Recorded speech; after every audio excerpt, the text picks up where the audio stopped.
is a picture-perfect morning in Norman, Oklahoma, as we welcome you to SEC football presented by Allstate. This Oklahoma fan base is looking for some solutions to the offense. If they can find that, they think their dream is still ahead of them. Talking with his coaching staff yesterday, 6 straight wins and all of their goals are right in front of them, but that will take some heavy lifting for an offense that is on pace for its worst season since before the Bob Stoops era, 1998, when John Blake was the head coach. There is some anxiety and anticipation around this team in this current season as they try to solve those woes. And on this Saturday morning, the Sooners take the field in Norman.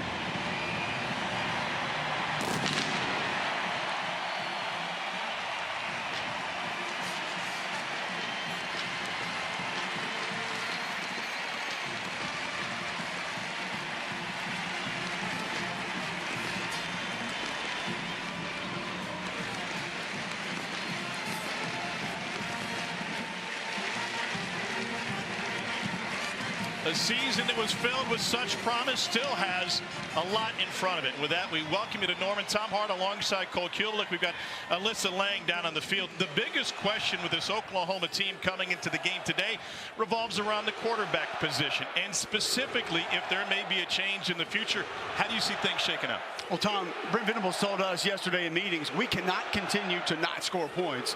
If this offense struggles again, not putting up a play over 15 yards last week against Texas, I think you have to make the change. You have to go back to Jackson Arnold and utilize some of the strengths that he gives you in his game that maybe Michael Hawkins Jr. hasn't.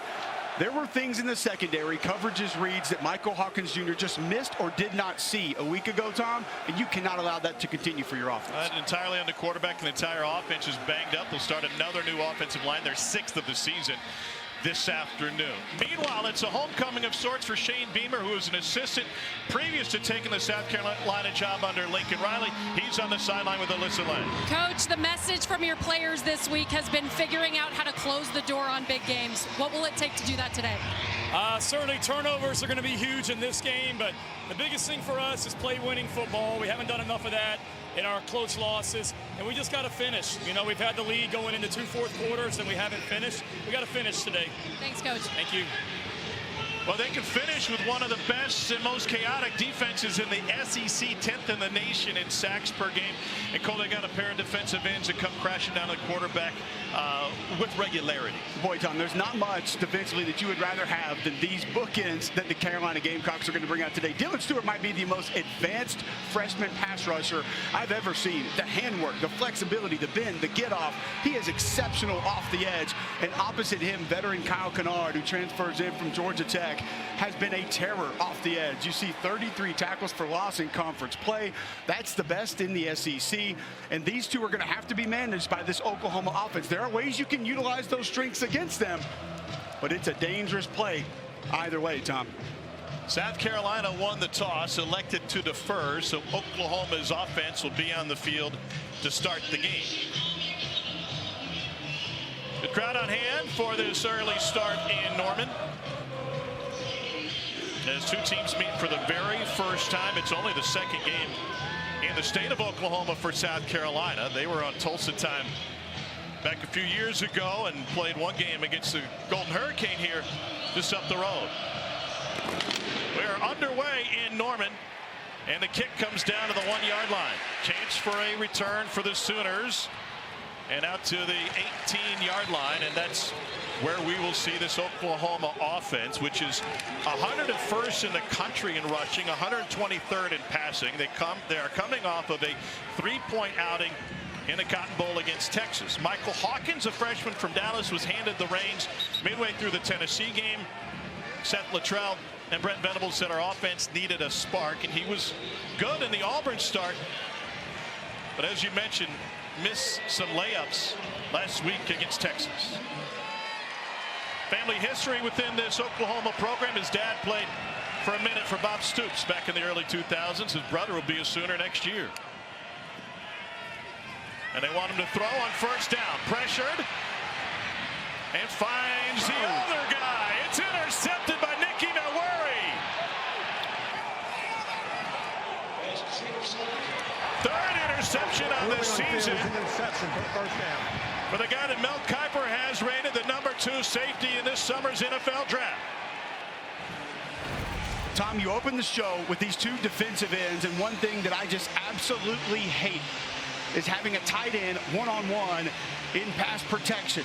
Obviously, Jacob Sexton could have helped just a little bit. Bauer Sharp gives up the pressure. Michael Hawkins tries to move left, and what a play by Nick Imanwori to be able to close the space and grab that interception for the Gamecocks. Well, both of these offenses have struggled, and the coaches made it clear they cannot afford to give the ball up. Unfortunately, both teams have made a habit of doing just that. So a stolen possession for South Carolina. They start in OU territory. Rocket Sanders, a running back with Lenoris Sellers. And that pocket collapses. Sellers escapes, hangs a move, and bends it to the outside. Lenoris Sellers is a first-year starter with a 25-yard scramble.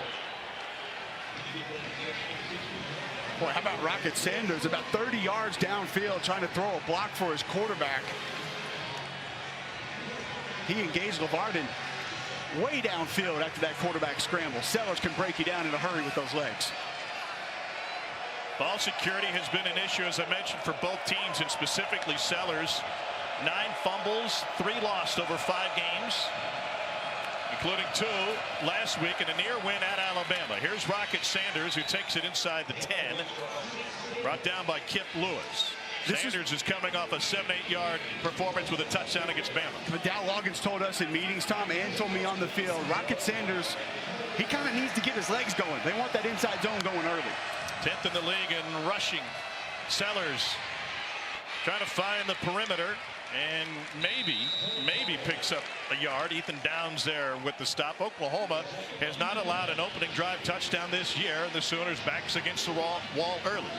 Zach Alley was a defensive coordinator at Jacksonville State a year ago. The South Carolina offense had some success through the air, hit the slot on the deep post a couple of times, but Tom, in this area of the field, the tight end got them multiple times. So keep an eye on that position for the Gamecocks here. Alley, the OU defensive coordinator. First man through gets it, and Sanders makes it down to the 3. We forget what a veteran Rocket Sanders is, Tom, and I loved how Dow Loggins told us that he would come to him and say, Coach, I just need to get my legs going. I just kind of get me loosened up here, you know, get the wheels churning a little bit. And Dow, I know, wants to get Rocket Sanders going early in this ballgame. First and goal from the 3, 2 tight ends, Joshua Simon and Michael Smith on the field for South Carolina. Opening possession for the Gamecocks after an interception. Sanders bounces to the outside, and he's in. Touchdown, Rocket Sanders in South Carolina.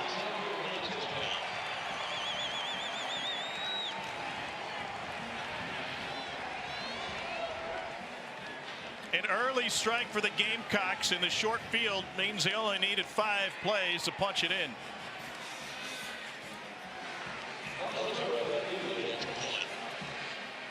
Alex Herrera for the point after.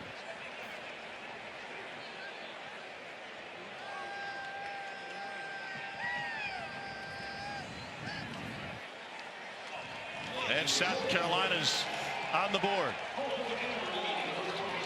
Rocket Sanders was a wide receiver when he first showed up at Arkansas. He put up a monster sophomore season, and he's getting it going today.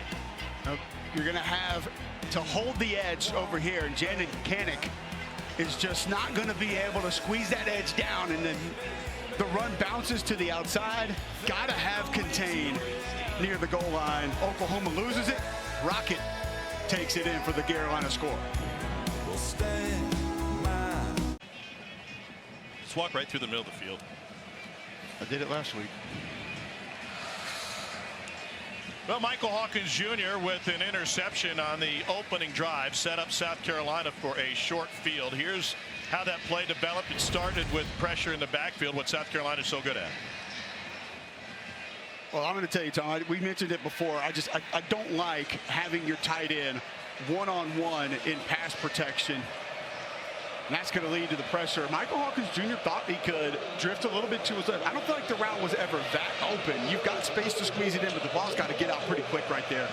And when it doesn't, Nick Imanwori has been playing enough football to understand how to step in front of it. No return for Oklahoma. This is an OU team starting at 6 different offensive line. As has been well documented, the wide receivers are banged up. We thought, Alyssa, we may see Deion Burks in this game. What have you learned? Yeah, he came into this game questionable. We were told he'd be a game-time decision. Guys, I watched him go through warm-ups. He looked good. Then we got to the 11-on-11 portion, and he didn't take any of those reps. He stood off to the side. He had his helmet off. I've seen him in pads so far on the sideline, but I haven't seen him pick up a helmet. We'll see what happens over the course of this game. So after the penalty on the kick out of bounds, OU has it at the 35. Michael Hawkins Jr. was sacked 5 times against Texas last week in the Red River rivalry. He pulls it back and wants to throw again, and he hits the curl, and that's J.J. Hester, who stretches it for a near first down. They'll have him, good for a fresh set of downs. It seems like they're trying to keep things simple in the passing game for Hawkins. How does that help? Well, it gets him into a rhythm, gets him to a groove, and that'll set up things down the road. Holds it back again and goes out to the flat to his tight end, Jake Roberts, who takes it past midfield, a gain of 6. So you see how they build there, Tom. The motion on the previous play pulled Nick Imanwari in the slot with the motion. You hit the quick out. Now you utilize that tight end again out in the flat, knowing you're going to get the coverage you want. John Reagan's a true freshman out of Macon, Georgia, getting the start today. He motions to the slot in the top side. He'll flip Jake Roberts over there as well. Hawkins doing a lot of pre-snap traffic directing. Play action again, and he's taken down and loses the football. South Carolina scoops it up, and the Gamecocks, Tonka Hemingway, will walk it in for a 36-yard scoop and score. Demetrius Knight caused the fumble. What a start for Shane Beamer's Gamecocks. Rolling on the field is a fumble recovered by the defense for a touchdown.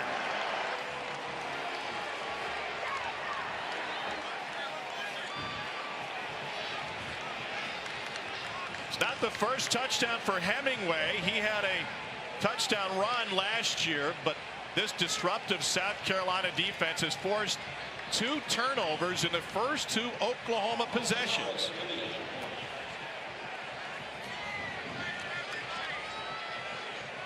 Sooners have run 4 plays, 2 completions, 1 interception, 1 fumble. They have yet to run the football.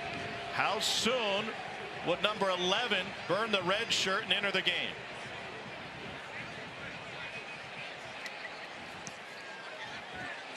Point after is good.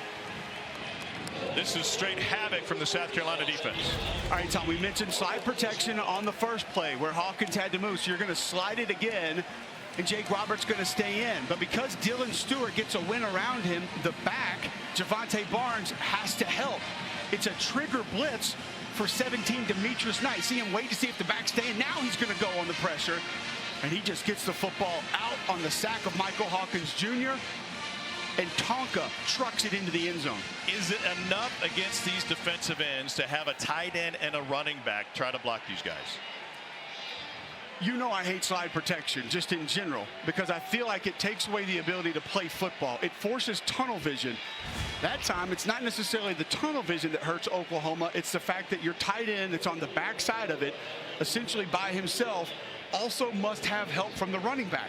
Javante Barnes is going to scan in that situation if Dylan Stewart doesn't get the win around the edge, and then Demetrius Knight's picked up by the running back. No return for Oklahoma. Will Jackson Arnold return to the field? He started the first 4 games of the season. The 5-star recruit who also started in the Alamo Bowl to close last season after Dylan Gabriel bounced to Oregon. The coaching staff was clear. We went to Hawkins to get a spark for our offense, but we cannot afford to keep going down this route. Hawkins stays on the field. To follow up, Tom, slide protection, it can work. You're doing it to get extra bodies in protection, but the ball's got to come out quickly. Javante Barnes, the running back. Sooners have yet to run it in this game. And the toss, the blocking on the edge, and Barnes picks up good yardage on first down. Gain of 7 on the Sooners' first run of the game. This is their third possessions. The first 2 ended in disaster.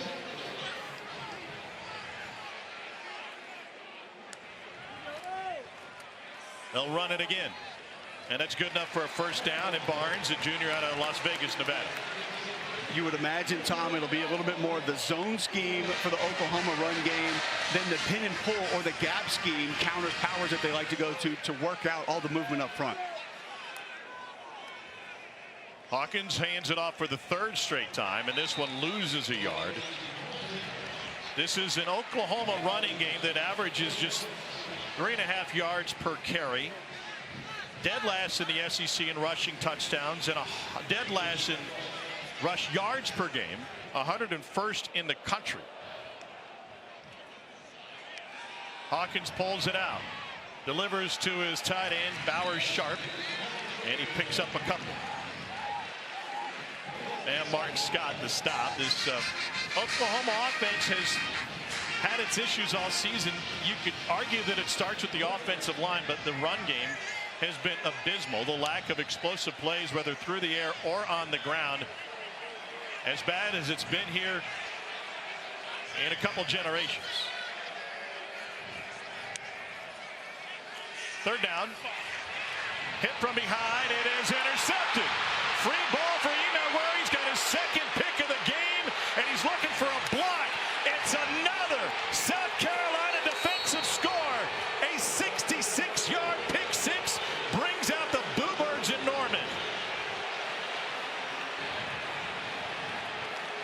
Dylan Stewart causing issues up front.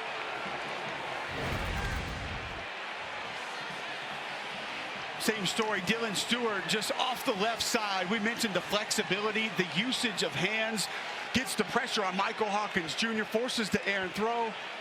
Nick Emanwari has played a ton of football in this league, just playing deep middle, attacks that football and gets a heck of a return. What a block up front from linebacker Bam Martin Scott as well. 22 was way down the field, opening up space for the touchdown. What a start for South Carolina. 2 defensive scores and a short field touchdown. It is a 21-0 lead, and you've got to wonder, will this be the last snap of the game for Michael Hawkins Jr.? Gamecocks with 2 picks. They both belong to the junior from Irmo, South Carolina, Nick Emanwari. And South Carolina is up 21-0.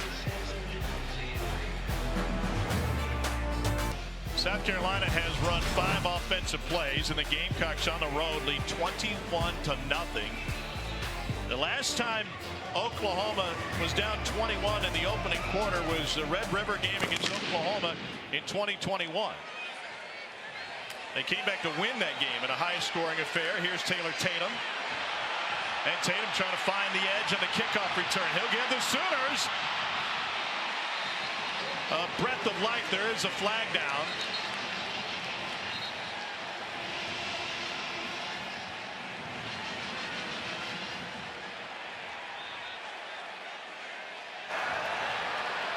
During the return, holding, return team number 38. 10-yard penalty, first down. Right, Winklers are white hat. Couple of changes for Oklahoma. You mentioned left tackle Jacob Sexton has struggled. That caused the interception thrown by Hawkins. He'll be replaced at left tackle. And a rousing ovation for the return of 5-star quarterback Jackson Arnold. And just put him up on the big screen, in this Oklahoma fan base making some noise as Jackson Arnold re-enters the game. So here's what you get, Tom. I think Jackson Arnold's exceptional in the quick game. He's going to give you better accuracy, the ability to get the ball out a little bit faster. The problem is once you get past that, that's where he has struggled mightily. But as you and I were talking during the break, does it matter if you can't protect your quarterback to that point? Dylan Stewart and Kyle Kennard are game wreckers on the defensive line for South Carolina. 2 defensive scores already for the Gamecocks. Running game with Javante Barnes. Staying with that inside zone and a nice insert by tight end Jake Roberts. I like the downhill run game from Oklahoma that's had some efficiency here early. On 2nd down, they run it on the left side, and that's a first down run for Javante Barnes. And probably not a coincidence that they were just replaced their left tackle, Michael Tarquin, who's got a handful of starts on both sides of the line back in. It's been a revolving door after they lost all their starters from last year's team. Barnes tracked down from behind. Gain of half a yard. Jatius Gear with the stop for South Carolina. They got edge guys growing on trees in Columbia. They just keep throwing them in there, and Wave after wave. Gear was way upfield on the previous play where it bounced back, so you kind of use it against them. Then you try to run the split zone. Jake Roberts coming across the line of scrimmage has to retrack and make that block. Taylor Tatum in the backfield now will empty for Oklahoma. Jackson Arnold. Little bit behind and incomplete. Pass was tipped by Tonka Hemingway coming out of his hands. I noticed a sense of energy from South Carolina during pregame warmups and intensity that's not always there. They came ready to play today. I think they understand, Tom, how close they are. I think this team realizes we can be dominant in multiple facets, and if we remove a couple mistakes, we're a really good football team. Alyssa mentioned they have failed to close out games. Late leads against both LSU and Alabama in the fourth quarter. Missed opportunities. Arnold pressured and taken down. Another South Carolina pressure. Tonka Hemingway at the bottom of that pile. Bam Martin Scott made it happen. This is what South Carolina does extremely well. And it's run games with precision. So twists with precision. And you'll watch right across. Going to take one defender out, and that's going to allow for the loop man to come around. There's the penetrator. Loop man comes around late. Can't even handle the penetrator. And that's where Bam Martin Scott is able to get for the sack. 6 defenders standing up or on the line of scrimmage there for the Gamecocks. Fourth possession comes to an end for Oklahoma, but the coaches told us yesterday we need to remember we reserve the right to punt.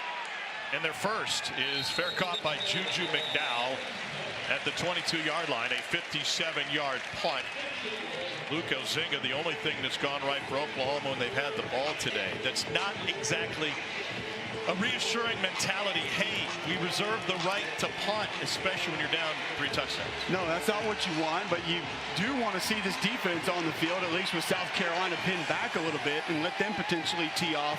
This group right here, Tom, is going to be the one that gets Oklahoma back in this football game. Well, an abysmal start, especially relative to the first 6 games. Defensive coordinator Zach Alley met with the seniors after the loss to Texas. Said, you missed one opportunity. Do you want Texas again? The answer resounding yes. He said, fine then. Let's go win 6 in a row, and we'll get them again.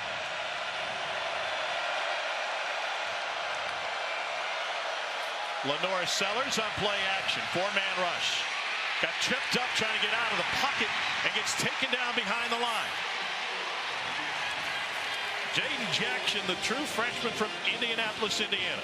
He's been fantastic for this Oklahoma defense this year, both as a penetrator, read, reacts, strike and shed with his hands. Just very advanced for an interior defensive lineman his age.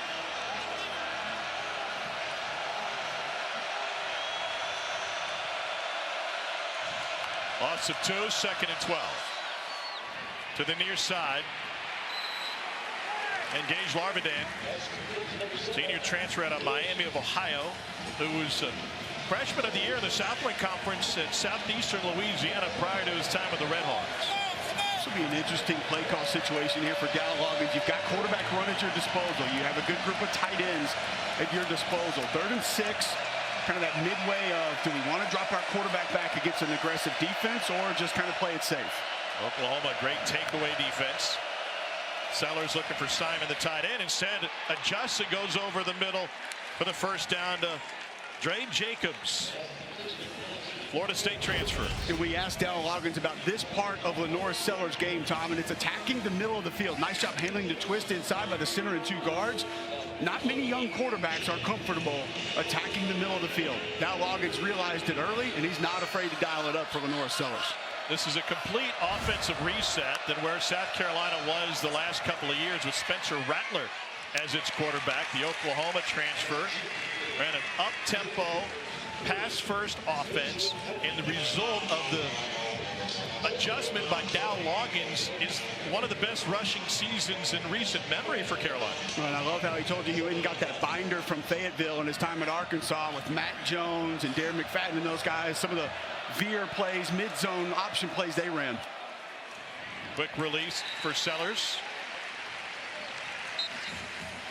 And that'll bring up 3rd down. First catch for Majio Bennett. I I would imagine Gal Loggins has a little confidence right now with how his offensive line has held up in the drop-back game thus far. Slot post was big-time effective against Zach Alley's defense at Jacksonville State a year ago. So you've got trips up top. Could be one where they take advantage down the middle of the field here. Xavier Legette now with the Panthers went for 217 and 2 touchdowns in that game on just 9 catches.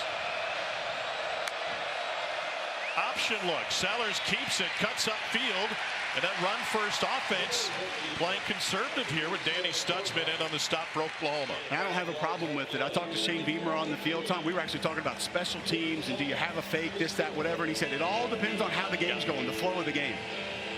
I had a very specific conversation with Dow Loggins, South Carolina's offensive coordinator, right before kickoff in the press box. I said, how does the thought that this could be a low-scoring game impact your play calling? And he said, listen, if they're having a hard time scoring the ball, we will be conservative. There's no reason to give them a short field or take chances. Kai Kroger having an all-American season as a punter. And that one just carries into the end zone off the hop, a 53-yard boot for Kroger. Oklahoma's got to figure it out on offense. So far, they've had issues. 2 different quarterbacks. We'll see Jackson Arnold again in a moment.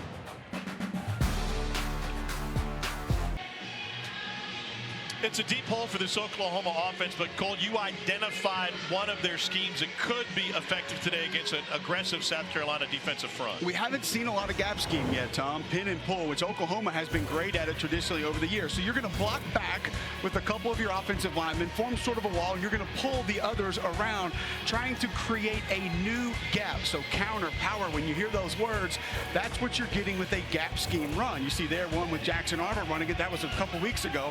Well, here's how South Carolina played it against Alabama.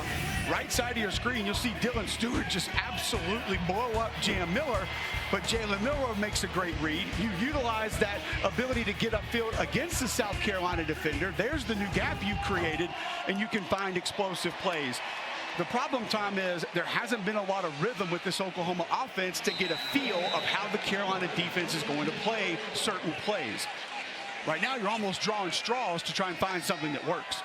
Cal Kennard and Dylan Stewart and everybody in that front 7 has been wrecking the game, and a huge hit to stop Javante Barnes. Demetrius Knight, who forced a fumble on the opening possession. Another split zone there. Just stay with the zone scheme a little bit safer and have your tight end come right across the line of scrimmage at one of those edge defenders. Talk with defensive coordinator Clayton White before the game, and he said the prep for this Oklahoma offense is similar no matter who's at quarterback because of Jackson Arnold's athleticism. Arnold's run for 138 yards so far in this season through 4 starts, and a powerful run straight up the middle for Barnes again. Nice job there by Troy Everett, who's back at center. They're excited to have him back at center. Brent Venables and this offensive staff, Bill Bedenbaugh, said he just brings a little extra juice, extra energy to this offensive line. And his season debut last week at the Cotton Bowl against Texas, injured his knee in the spring. Arnold batted away, and that'll bring a flag. Judge Collier will be flagged for pass interference on Brennan Thompson.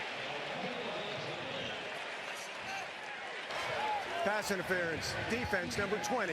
Automatic first down at the spot of the foul. Well, the thing that I like, quick game, we mentioned it earlier. Jackson Arnold excels with it. Gets this ball out on time. It's great coverage by Collier. Just a little bit of early contact, but that ball is low and outside to where the defender's not going to have a chance to intercept it. And you get a little bit of momentum with the penalty. Arnold gets smoked right at the line of scrimmage by Debo Williams. Tom, you were talking just a few minutes ago about how the offense doesn't necessarily change. Well, neither has Jackson Arnold's prep. Coach Venables yesterday. Arnold looks left and rolls right. Down the sideline and too strong. Trying to find J.J. Hester. Yesterday, he was telling us that the message to Jackson has been stay ready. You never know when we may need you to come in and provide that spark that Michael Hawkins Jr. provided us. We got here at about 9:30 this morning, guys. Jackson was the first one I saw on the field out here in sweats going through his warm-up. certainly a guy who you can tell has been ready to get back out here and take this chance once he gets it. Yeah, Brent Venables said, listen, my job as a head coach, no matter who the backup quarterback is to keep him engaged. He did the same thing with Michael Hawkins Jr. at the beginning of the season. Pressure again and smoked again. Did Arnold hold on? Looked like the ball came loose and the Sooners pounced on it. The ruling on the field is a fumble recovered by the offense. 4th down. Fabechi Wiwu able to recover it after Brian Thomas forced it out. Gamecocks coming in waves on that defensive line. You know, we mentioned they grow the edge defenders on trees. Watch the handwork from Brian Thomas. You'll get a late linebacker blitz as well. Look at swipe the hands, rip through. A missed assignment on the inside after Thomas gets that initial pressure. And that's Debo Williams with a little bit of a swim move as well to just finish it off on Jackson Arnold. 3rd sack of the game for South Carolina.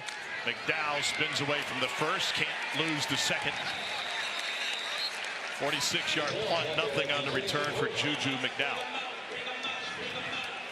And so for Lenoris Sellers, a first-year starter who has had his own ball security issues, it really puts an onus on not necessarily being conservative, but taking care of the football with a 21-0 lead. Extra precaution with that ball, having an understanding. It's just situational awareness.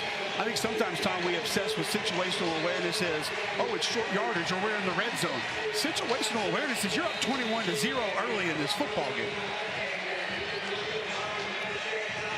9 fumbles, 3 of them lost for Sellers, and some of them happened in aggressive moments. And Dow Loggins and Shane Beamer both said we don't want to put restraints on our quarterback. He's young, he's athletic, he's going to make mistakes sometimes, but the basics have to be executed. Here's Oscar Attaway. Attaway has nowhere to go. Kip Lewis with the stop, and those basics include simple play action where twice Rocket Sanders has held onto the ball too long and caused fumbles with each of their 2 quarterbacks, with Sellers last week against Alabama and with Robbie Ashford in the Ole Miss game. 2nd down 9.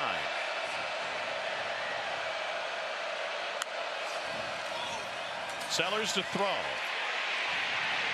Leaves the pocket and lobs it to the OU sideline. Some late pressure there coming from that Oklahoma defense. But Lenoris Sellers does an excellent job, in my opinion, of being patient exiting the pocket. He's not in a hurry to run, but knows when he does need to get outside, he can do it in a hurry. Also keeps his eyes downfield trying to find plays like he just did there. As our Mason Thomas found his way to the backfield, Sellers out of the shotgun. 4-man rush. They came free, trying to set up the screen, and it's dumped incomplete. Andy Stutzman came flying up. They got it. Tried to set up the screen to the right, Tom, but they had a little pick play for Nicholas Harbor on the opposite side of the field. So a little bit of a read there for Sellers, but that pressure wasn't going to allow him to get to it. Is it slow developing, too slow developing against pressure? Against Danny Stutzman blitzing you, yes, it is. 7th in the conference in tackles per game for the sophomore from Windermere, Florida. Kai Kroger to punt it away. Peyton Bowen is back for Oklahoma. Unbalanced line for this formation of punting. And Kroger drills it. This guy's going to the league. He's got a great leg, and that one travels 55 yards. Time to take a look at today's Capital One rewarding performance. What is start for Carolina? We mentioned these edge defenders in the open for a reason. There's Dylan Stewart off of one side, helping force the interception by Nick Emanwari. The linebackers like Demetrius Knight, who runs 22 miles an hour, have turned the football loose for Tonka Hemingway to scoop and score a touchdown. There's Dylan Stewart, pressure again. Emanwari, another interception. He would take this one to the house as well, with just a load of teammates looking to block. More pressure coming off the edge from Brian Thomas. Debo Williams on the blitz. It has been nightmarish in the pocket for these Oklahoma quarterbacks this morning. It bears mentioning that with seeing the field today, Jackson Arnold has lost the opportunity to redshirt, hands it off, and Taylor Tatum, freshman out of Longview, Texas, with a positive run on 1st down. And to Alyssa's point a moment ago, when we asked Brent Venables about Arnold's demeanor throughout all of this is that he prepares like he's going to play each and every game. He's getting his prep work in, and he's doing the film work. In this day and age, there's a lot of people involved in that decision. Another positive run, and Tatum. I want to follow up on that with Jackson Arnold, Tom, because there's so many reasons for teammates not to act that way or be that way this day and age. And everyone inside that facility says he's just been unbelievable. 3rd and short. Tatum changes direction, picks up the Oklahoma first down. Sometimes you hear from the head coach. Brent Venables told us he's been great, man. He's done exactly what we need him to do. And then Seth Luttrell, the offensive coordinator, says that. Well, I talked to Ty Hatcher, who's a member of this staff, his dad, Chris Hatcher, the head coach at Samford. And he said, listen, he has been an unbelievable kid. He's been a great help to Michael. We could not have asked him to handle this situation any better. We don't hear a ton of that in today's college football. So kudos to Jackson Arnold. Arnold against Tennessee, 7 for 16 for 54 yards and a pick. This is the end of the first quarter. The Palace on the Prairie sees an abysmal first quarter for the home team. South Carolina with 2 defensive scores, a pair of interceptions. Oklahoma led 3-0 after the first quarter last week. Since then, they've outscored 55-0. Coach, heck of a start by your defense. How do they keep their foot on the gas here? Yeah, just that. You know, every week for us, one of the ways we win football games is to win the turnover battle. Our #1 key to the game this week was to dominate the turnover battle. And I think Nicky Manwari took that personal as well. What a start. We knew points were going to be hard today against this defense. They're tough, as you can see, but great start. Now we got to keep it going. We got a long way to go. Thank you, Coach. You're welcome. All right, thank you, Alyssa. To his point, Manwari now leads the SEC in interceptions with 2 today and 2 coming into the day. But the tone for Shane Beamer is, I know how tough it can be to win on the road, and you're sitting on a 3-touchdown lead. A little bit of nervousness. A little nervous for 21-0 right there, I thought. Yeah. Back to the ground game. And a couple of yards for Javante Barnes. We mentioned this earlier. The last time Oklahoma trailed by 21 points in the first quarter was against Texas in 2021. That was a game where Spencer Rattler was lifted for Dylan Gabriel. And Gabriel, pardon me, for Caleb Williams, excuse me. So many good quarterbacks in Oklahoma history. Lifted for Caleb Williams, and he led them to a 55-48 win. Carolina backed off the blitz, and the ball is dropped by Bowers Sharp. By the way, Spencer is no shrinking violet. He is tweeting today, #Go Gamecocks. Nice to see him watching. The double emoji, like eyes covered, barely peeking through. Not sure if he likes what he's seeing, doesn't like what he's seeing. Obviously has emotions for both of these programs. A nice route combination here. Bowers Sharp able to get open in the flat. That is not how you help a struggling offense or quarterback, by dropping balls right in your belly. So 3 and out for Oklahoma. And they're going to fake it. Ozinga delivers to the side, but he is taken down. Bowers Sharp can't advance it. Demetrius Knight played it perfectly. People talk about Beamer ball and how they're aggressive in special teams. Offensively, they are also in tune to what the opposition does.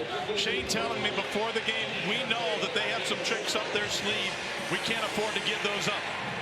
Well, I'm not sure why you would try this against someone who ultimately has had a plan for everything in life. And you'll see Knight just kind of motion out here. Looks like he has an idea of what's going to come his way. Eyes on the player in the backfield, and then just attack mode. Tom, this is a guy that's married with a child. Said to Clayton White, defense coordinator, boy, that'd be tough to manage, tough to handle. He said, no, this young man told me he had a plan. He knew exactly how he wanted it to go. He had it all under control. Obviously had a plan on that special teams play as well. His 6th year of college football, transferred in from Charlotte. Demetrius Knight. Here's Rocket Sanders off the left side. Boy, a lot of movement on the interior of this offensive line. Watch center and right guard. This combination here, Tom, you talk about getting a push. Going for a ride. Comes off a little bit late. Sorry, that right guard, Torricelli Simpkins III, transferred in from North Carolina Central. He was first team Almia. Great penetration up front for Oklahoma. They stop Sanders behind the line.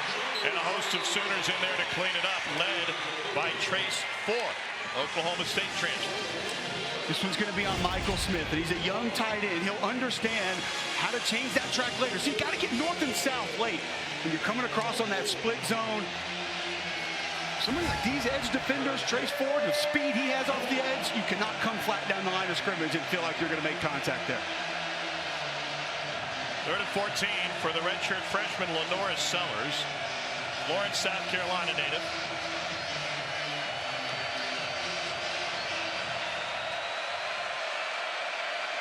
Out of the pistol, Sellers pulls it back, evades the rush, and will take off running.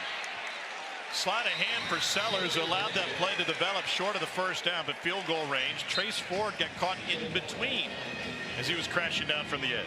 Well, he was the read player. Lenora Sellers knew he had him. The little ball fake is kind of what threw me off when he swiped it down after he fakes out the defender, but able to get ahead for decent pickup on 3rd and long. Alex Herrera on for South Carolina. And Joe DiCamillo is their special teams coach. So we have a pro operation. Long snapper holder. And Herrera doesn't have the strongest of legs, but this from 39 well within his range. And puts it through to extend the South Carolina advantage. Carolina gifted a short field on the failed fake punt. And once again, Demetrius Knight, 17 for this Carolina defense. Had an idea it was coming. Heat-seeking missile on Bauer Sharp to take the fake away. Well, it has been a picture-perfect weekend for everything except for football here in Norman, including the Mott. Head over there post-game, grab the Sooner Swirl. You in? I probably need to know the ingredients first. Yeah, just have a Sooner Swirl. You'll be fine. Nothing on the return for Oklahoma. Oklahoma's own Dari Noka turned me on to the Mott. Two different quarterbacks today. Michael Hawkins Jr. started, and then Jackson Arnold taking over. South Carolina has taken advantage of its great field position, a fake punt that led to a short field and a field goal, and an interception early. Also a pick six and a fumble recovery score. Arnold has not completed a pass just yet, 0 for 3. Came in hitting 60%, but 3 interceptions to go with his 7 touchdowns.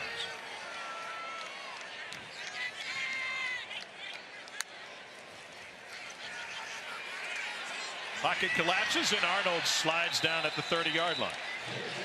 That's a good decision by Jackson Arnold. I like the fact he's decisive there. You get a late pressure with a twist on the right side of your offensive line. A little bit of push comes in. Tuck the ball and get out of harm's way. A fake the jet sweep, and then Arnold gets smashed at the line of scrimmage by T.J. Sanders. Debo Williams was also there. Williams is not the first Debo in South Carolina history, but he can still say that's my bike, punk. Well, you see big 90 on just a little slant there, getting that disruption in the backfield, allowing Debo Williams to come in and clean it up. These D tackles don't get near enough love for how good they are either. On 3rd and 7, quick release to the perimeter. Reagans has nowhere to go. Nick Emilwuri stuffs that play. Urgency, Tom, is what comes to mind on plays like this. You're going to run a screen. You need a block. You need someone to get out and at least make life difficult on a defender. And Spencer Brown's in a tackle, and it's just a little bit of lollygag late. You got to haul rear end out there to the sideline. And even if you don't make contact with someone, force them to retrack, move, go around you to give your ball carrier a chance. They'll zing it, punt it away again. Fake the last one. This one has great hang time. Juju McDowell from the 32.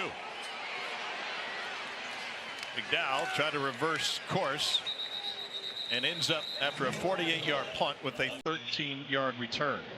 South Carolina with a commanding 24-0 lead in its first ever matchup with Oklahoma, and Nick Emilwuri has led the way for the Gamecocks defense. big games in the SEC today, including one in Knoxville, and the chance to make the playoff hinges on what feels like an elimination game. Alabama's odds with a win are at 86%. With a loss, they jumped to 49%. Similar numbers for Tennessee. You see that game that way? I don't view it as kind of an elimination game for those two teams. Hey guys, Coach Beamer just came over to me on the sideline. He said, Alyssa, see if you like flea flickers here. So keep your eyes open, Cole. Okay. Shane feeling himself here a little bit, huh? Shane likes a flea flicker like he likes the nachos at the Mont.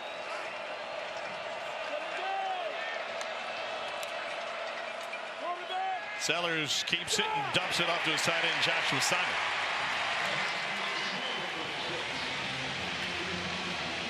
Was this where the flea flicker could have come a play ago?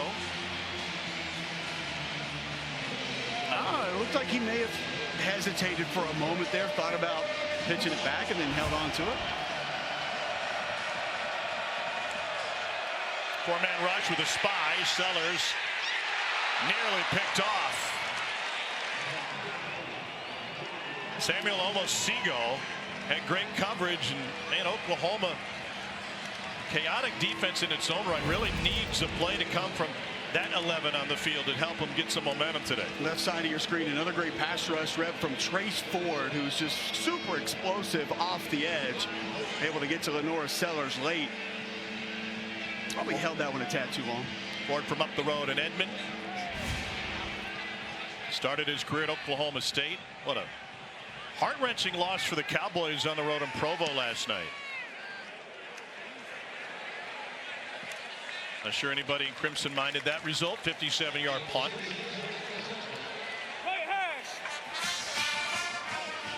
Look at the drive chart for Oklahoma through 7 possessions. And 4 of them ended up handing South Carolina the ball, including the first 3, and the fake punt 2 drives ago was a turnover on downs. Rhythm needs to be found by this Oklahoma offense, and with the pressure, the penetration that has been consistent, it's just going to be difficult for Seth Luttrell to dial that up consistently. Jackson Arnold was the #1 dual threat quarterback in the country, according to ESPN, coming out of Denton Guyer. He finds Javante Barnes on the toss, and he springs free, and somehow Oklahoma has Barnes running down the sideline. There's a flag back at the 30. How did he get out of there? If it stands, it's a 60-yard game.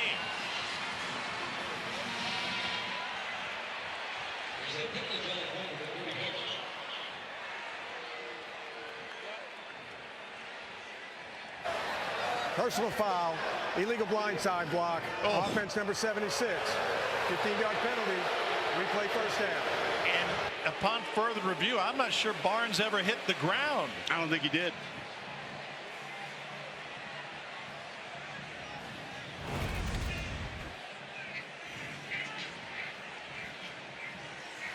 Oh, jeez. Well, his elbow and knee were both down, so that would have wiped it off anyway with another look at it at the 25, and then 76. Jacob Sexton right there. He passed him up the first time and then sort of retracted. The runner was down at the 24-yard line. The personal foul will be assessed half the distance to the goal.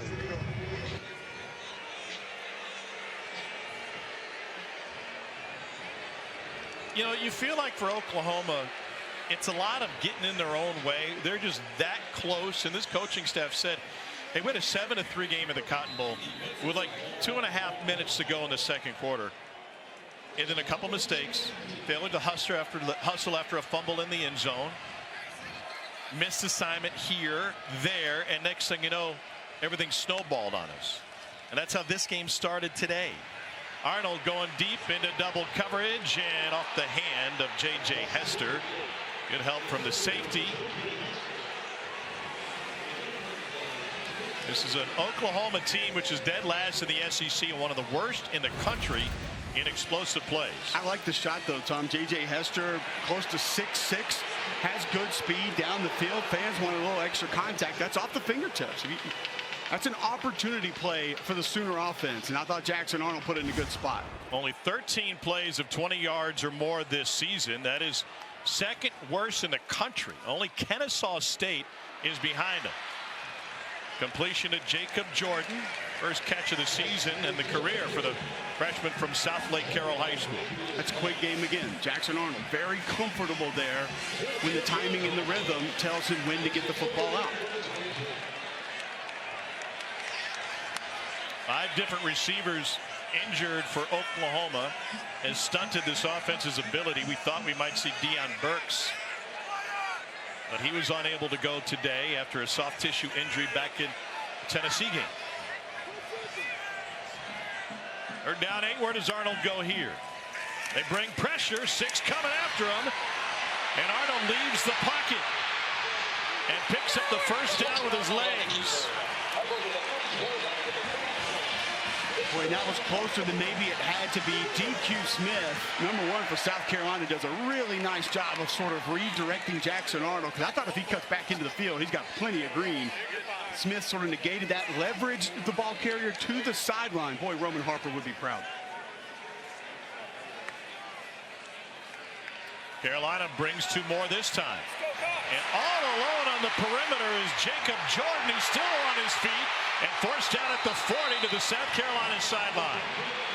But with all those wide receiver injuries, opportunities for some youngsters. Well, just trailing in coverage. South Carolina had to switch off receivers over in the flat. Hook defender not able to get there in time, and then an excellent move from Jacob Jordan. First 2 catches of his career, now his 3rd. Jordan taken down inbounds. Even worry with the stop.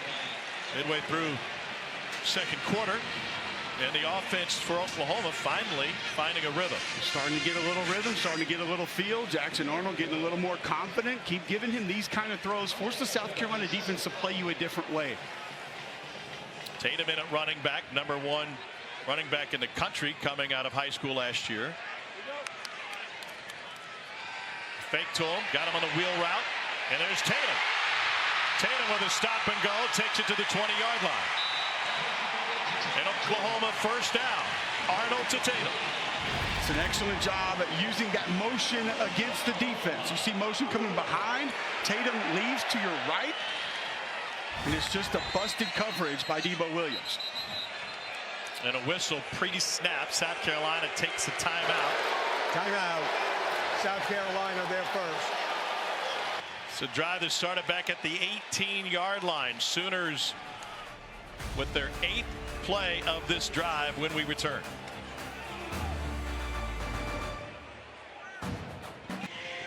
While we're in break, Shane Beamer was fired up. There is a different level of intensity on this Saturday afternoon for South Carolina, which forced Oklahoma to end its first 3 drives with a turnover for the first time since an SEC team since Florida in the 2020 Cotton Bowl against Oklahoma.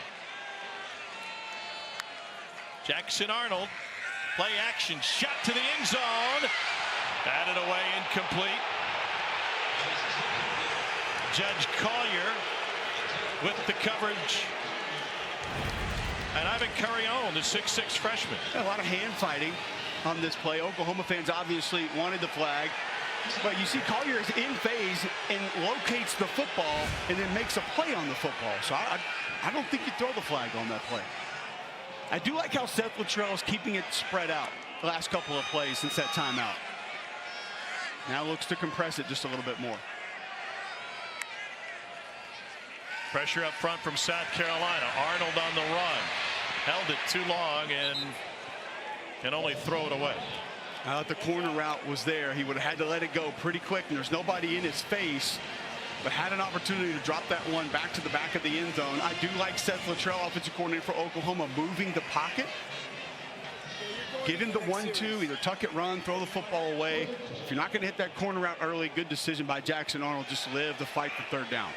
Seth talking about what South Carolina does defensively. He said these defensive ends are so good, but they're also sporadic and unpredictable. And there's a lot of movement up front that Clayton White, the DC, picked up in the offseason. Arnold pressured and goes down. Another sack for South Carolina. The big truck, Tonka Hemingway. Both defensive ends are going to be in the backfield, Tom, and we mentioned the penetrators oftentimes disrupt more than the loop men do. The loop man's supposed to make the sack on this play. Watch 91. He just bowls through the center like a Tonka truck and ends up in the backfield and gets the sack. It's nothing more dangerous to a toddler than that old metal Tonka truck. Plastic ones. Broke my collarbone on one of those as a kid. He did. 43-yard attempt for Zach Schmidt. And the sidewinder gets through. Oklahoma finds some offense, only 6 points in its last 5 quarters of football.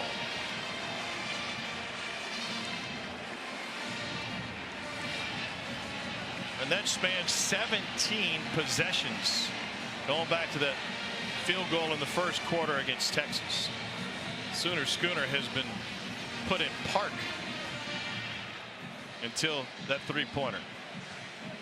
Some of the numbers with this offense obviously tough to digest. Let's go to the silver linings of that last drive. I do think you got Jackson Arnold comfortable at times. He found a little bit of a rhythm. So can Seth Luttrell cherry pick a couple of those plays, formations, continue to build off those and find more momentum throughout the course of this game? Either way, as you and I discussed earlier, Tom, you have to manage things up front. And you had a penetrator on a twist that bowls right into your quarterback on that last play with both edge defenders collapsing the pocket anyway. Have to offset some of that. Sometimes you need a little bit of shade for that iPad as Oklahoma staff goes to work identifying what went wrong and what continues to go wrong. Brent Venables said, I made myself present in the offensive meeting room a couple of times this season to point people to just what the margin of error is, and everybody has to do your job. He said it wasn't an angry you messed up. If you make a mistake, we make a mistake. If I miss his assignment, we've all missed the assignment. And those missed assignments in the first 3 possessions led to a 21-0 South Carolina lead. Well, I like some of the things that Coach Venables told us in our meetings. You don't change the script now as to who you are, what you do, and how you do things. But to follow your point, Tom also said, if you don't take responsibility, there will be no growth. So I don't think it's a blame game. I don't think it's trying to embarrass guys. But you have to have individuals step up and say, you know what? I didn't get enough depth on that route. You know what? I didn't get enough depth or width on that pass set. Therefore, I gave up the pressure. Sellers off play action. Fires on the deep crosser, and that's good for a South Carolina first down to Dre Jacobs in a gain of 20. And to what you guys were just talking about, Brent Venables talking about their 2 losses, right? To 2 top 10 teams in the country. He said, we got to look in the mirror and we got to see, is it them or is it us? Starting to peel back the layers of that onion, like that punch out last week that Silas Bolden jumps on in the end zone. One of those moments that helps those games get away. Back to the ground game, to the logo, and a gain of 4 on first down. Oscar Attaway played for Seth Luttrell at North Texas.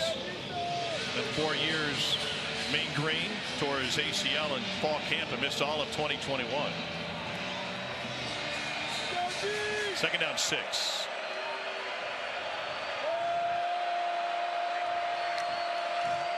An orbit motion again, and a runoff tackle picks up maybe a yard for Attaway. 2 touchdowns in the Auburn game for South Carolina. And that'll set up 3rd and 5. What do you like here if you're South Carolina? I like the middle of the field. Now, it depends on the look that you're going to get, but we mentioned earlier, Lenore Sellers not afraid to attack it. Tight ends had success against Zach Alley's defense when he was at Jacksonville State a year ago. But you'll get 2 deep safety, so maybe not as much open there. Motion could help that with rotation. He's a great runner, stands tall in the pocket and floated that one incomplete. He got pressured. And Oklahoma getting some penetration up front. That included Ethan Downs, a little slow getting up after the play. And this is Jaden Jackson again. Just a really nice push. He widens out in a 3-man front. They're going to keep the offense on the field on 4th and 5. 8 of 14 on the season on 4th downs.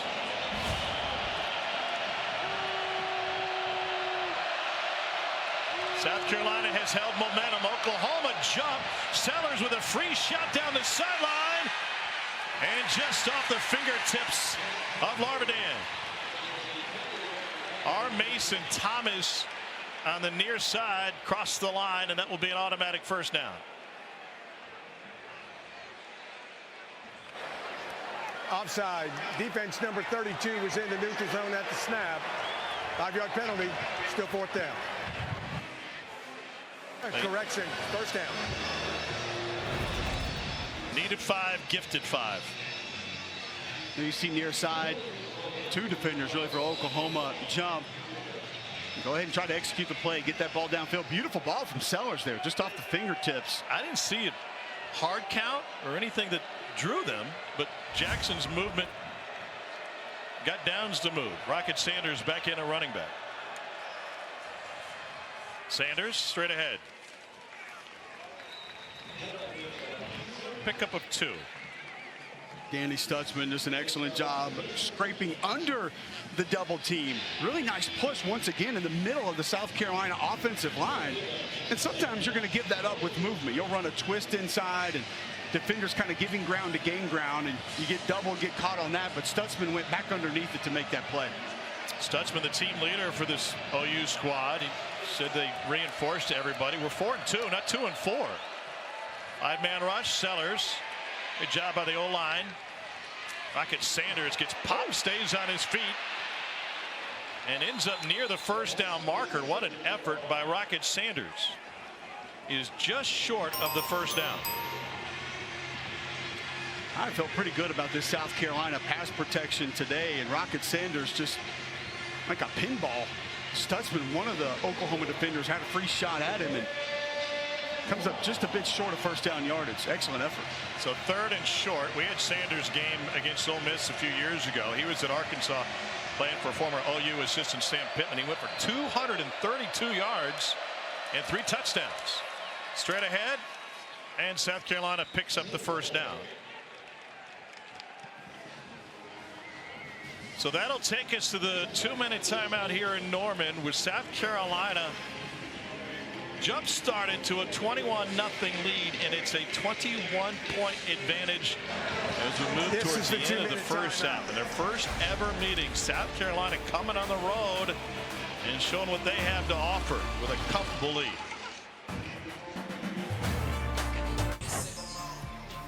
What's up, y'all? Coming up on the Farm Ridge halftime report right behind me. We'll get ready for that second half. We'll also get you a monster game between Tennessee and Alabama. Top 5 matchup over in Austin. But Chris Story and Benjamin Watson, they're doing their Cole Kubelik read and react model. They got to break down some film at half. There's a lot to break down for this Oklahoma offense. Certainly. Thank you, Peter. Great to have you on the road with us today. Sellers steps back, wants to go deep, wide open. Touchdown, South Carolina. A 33-yard strike to Joshua Simon. Well played, Lenora Sellers, and the Gamecocks extend their lead.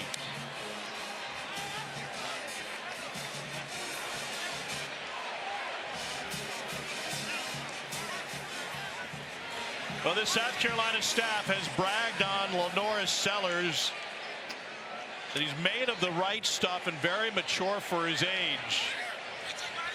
South Carolina lines up to show they're going for 2. And they will with a direct snap and a hard hit, but it is a 2-point conversion for the Gamecocks. And everything rolling Carolina's way as Maurice Brown II takes a shotgun snap and powers in for the lead.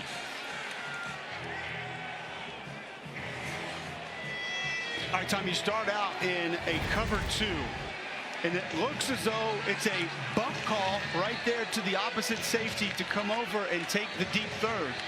It's not going to be covered because this route's going to take the safety back in. The delay on the slot wheel right there to the end zone. Frontside safety's not going to be able to get over and cover that much ground. I think that early return orbit motion that Dowell Loggins put on that play helped a little bit. And Joshua Simon able to get into the end zone, and then the wonky formation for the 2-point conversion. Shane Beamer, all sorts of fired up. You know, in the offseason, he brought in Joe DeCamillis, a longtime NFL special teams coach. And he said, you know, during the interview, I broke out a binder. I meet with him 3 times a week and says, here's all the things I got. What do you got? And Joe said, I've never had an interview with a head coach like that before. Of course, his dad, Shane's dad, Frank, brought to life all their great special teams play that brought Beamer ball into the college football lexicon, and he has carried it over in Columbia. What a onside kick by Kai Kroger last week, by the way, to stay in the game against Alabama. It's awesome. DeCamillis brought that with him from the NFL. They ran it a couple of times when he was with Los Angeles. He never had anybody in the interview basically say, here are my cards, show me yours. That's right. No, never like that. It's a drop kick by Kai Kroger.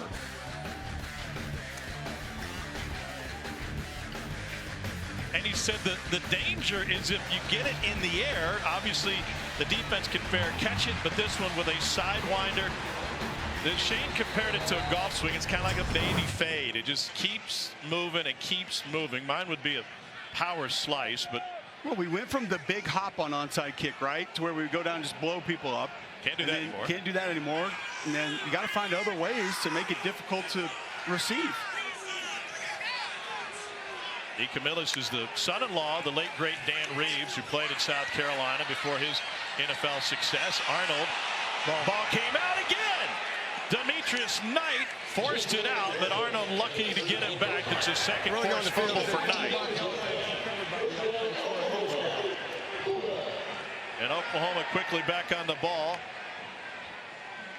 And they get the snap off, and Arnold fires it to Carolina bench. What'd you see? Immediate recovery by Arnold? I believe so. There's that punch that we've heard Shane Beamer and Clayton White talk about that they put such an emphasis on. That's right on the ball, too, Demetrius Knight. I mean, that is just like Mike Tyson's punch out hitting Glass Joe, Little Mac. A kick save and a beauty for Jackson Arnold.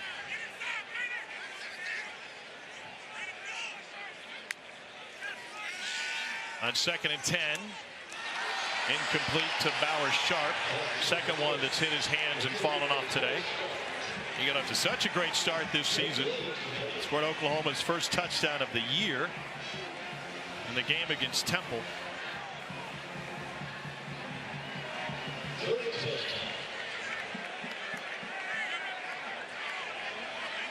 They're down 10.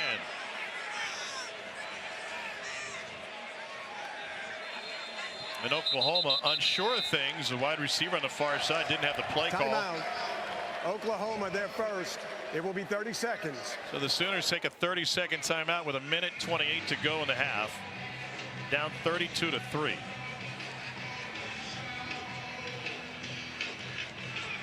Coming up at the half, you can watch a live performance of the Pride of Oklahoma. That's on SEC Network Plus, so you don't miss a note. Start streaming now on the ESPN app.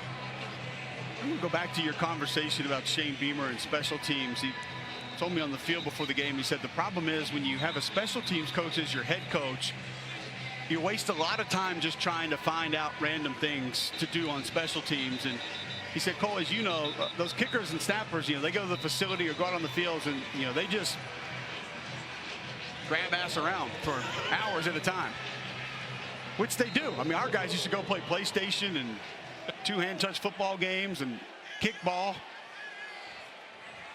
And I guess you come up with a drop kick for an onside kick that works. You don't have any friends that are special teamers, I suppose. Not many. Third down. Arnold sacked again. TJ Sanders with the 5th sack of the game for South Carolina. And the Gamecocks take a timeout to stop the clock with a 4th down forthcoming.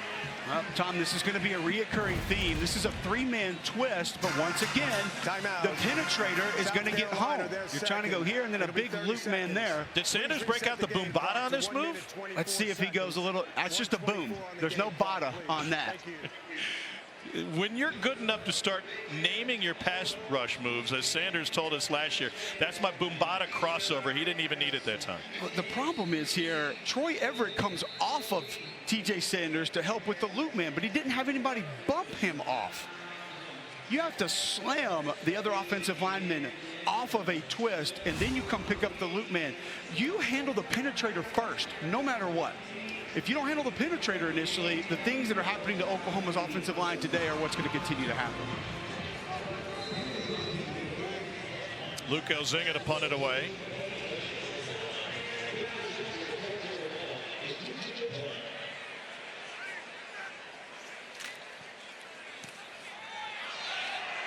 Short punt. It checks up just inside the 30. South Carolina's defensive coordinator, Clayton White, studied offenses and protections all season. He said, I changed it from just thinking about it as a defensive coach. I wanted to think about it from the offensive perspective. What's hard to block? And it's turned into one of the best pressure performances we've seen for Carolina. Call it his summer project. Summer studies is what they did. They went and looked at different twists, and I love how he told you that, Tom. I wanted to look at it from an offensive side of things. He coached running backs at UConn a long time ago and said that that was how they went and found things that they could get home with. They had a cut-up made of every NFL sack that was unblocked from last season. Sellers delivers to Simon, and that's good for the first down. And Tom, that's what I think a lot of coaches don't do is, let me put myself in the other side of this and look at it from their perspective. And you remember my first question was, well, when you look at it from the offensive point of view, how much did you hate slide protection? He said, yeah, a lot. One timeout remaining for Carolina. Sellers leaves one man in the dust and lost his footing.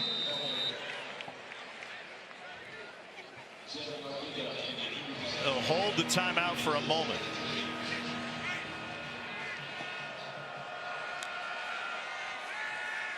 Sellers incomplete into the first row with 44 seconds remaining in the half. Those are the ones that he gets every now and then. I'm not sure if it's when he's trying to put a little extra velocity on the football, but that thing will sail on him. One out of everybody, 8-10 throws. He's got such a big, strong arm. He throws a beautiful deep ball. Just occasionally he'll get a little too much on it and it'll pop out high. Played at South Florence High School in Florence, South Carolina. He may be the only Florence native who doesn't have a southern accent. Third and short. Under a minute to play. And out of bounds goes Dre Jacobs, excuse me. 40 seconds remaining. Carolina still has that one timeout.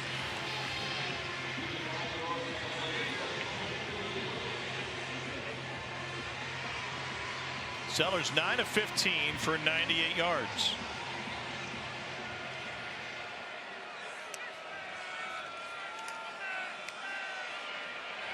Escapes again. Down the sideline. Caught for a South Carolina first down by Oscar Attaway. What a job getting away from pressure. Now, he does have a little bit of a tendency to immediately climb or step up in the pocket, Tom. But this time, Sellers understands, don't want to get there, so he'll back out. The reason this is a super impressive throw to me is he had almost that exact throw against Alabama, and he sailed it about 10 yards past the receiver, makes that adjustment here a couple games later, a couple quarters later, and he's able to get a big completion. Sellers trying to put an exclamation point on this first half for South Carolina. And against pressure, he's able to get it out again. This is Josh Simon. And Shane Beamer will use the timeout here. 32-3 lead for this South Carolina team. And it came thanks to Shane Beamer South building Carolina, a 21-0 lead thanks to what they were able to do defensively. You know, Shane was an assistant under Lincoln Riley here for a handful of seasons, was the assistant head coach. That's his immediate previous job to taking the South Carolina job, and he said, yeah, there's some nostalgia here for me. This is where my kids grew up.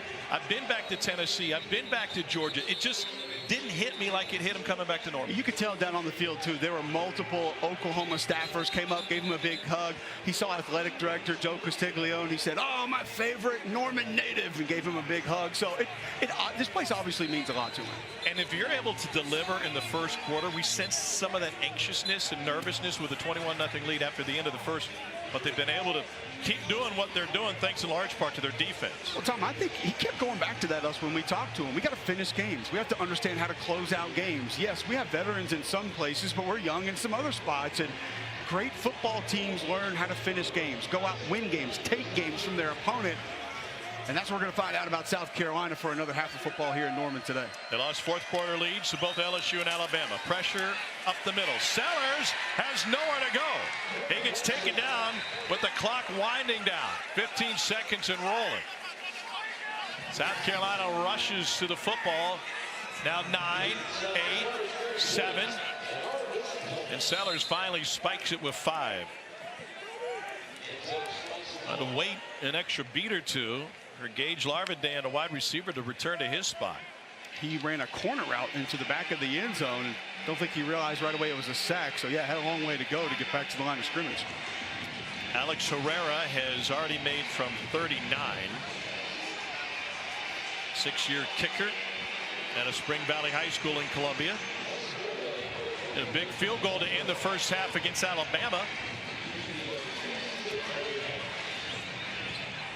And try to close this half with another big one. Matching his season long of 46 yards, and they fake it. Kroger pressured and lobs it incomplete. Guy Kroger had pressure in his face immediately.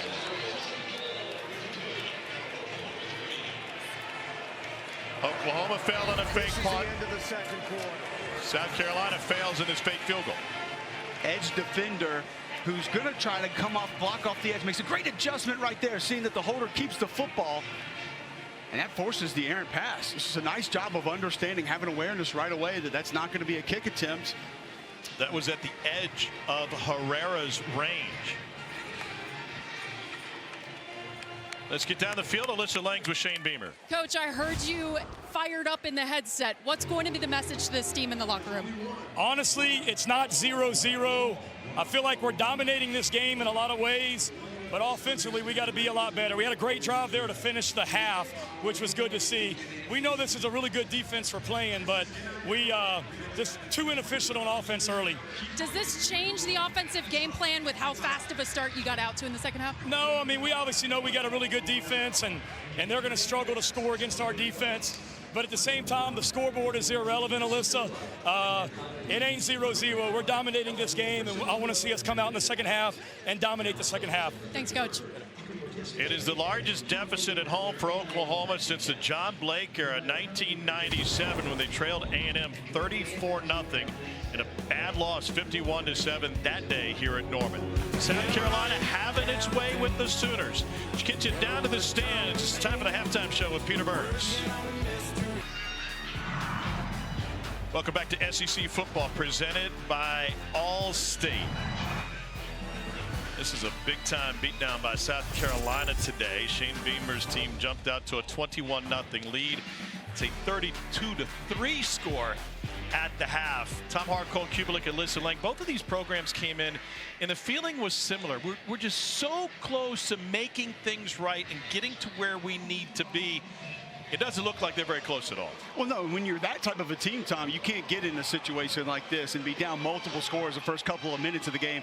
Oklahoma's offense, not one built to come from behind, play fast the entire game. South Carolina in a pretty good spot right now. They don't have to really lean on the offense and be high percentage with what they want Lenore Sellers and company to do. But I did see a possibility for a little rhythm with Jackson Arnold at quarterback. So maybe Seth Luttrell can find a way to build on some of that. Either way, you have to offset that front. Offensive line's not played well, along with the tight ends today for the Sooners. Now, we knew South Carolina would try to cause some havoc as Oklahoma started its 6th different offensive line combination, and that havoc played a direct role in jumping out 21-0. Absolutely, and whether it's slide protection, tight ends trying to help out in protection, it just hasn't been clean. I felt like maybe try to attack it a little bit more, do some things off the edge of that defense. We talked about it in the open. Utilize their aggressiveness against them. Haven't seen a ton of that in the Oklahoma offense today. Big story for Oklahoma, despite the struggles, is the fact that they changed quarterbacks, going with Jackson Arnold. Alyssa Lang caught up with Brett Venables. What'd you learn about the second half plan? Yeah, I asked him what his plan at quarterback would be. He said, we're going to stick with Jackson. He said, we have to take care of the football. When you hand another team 20-plus points and turnovers, it's simply not the formula for winning. Obviously, we've talked all day about how strong this Oklahoma defense is. It's what South Carolina offensive coaches were preparing for coming into this one.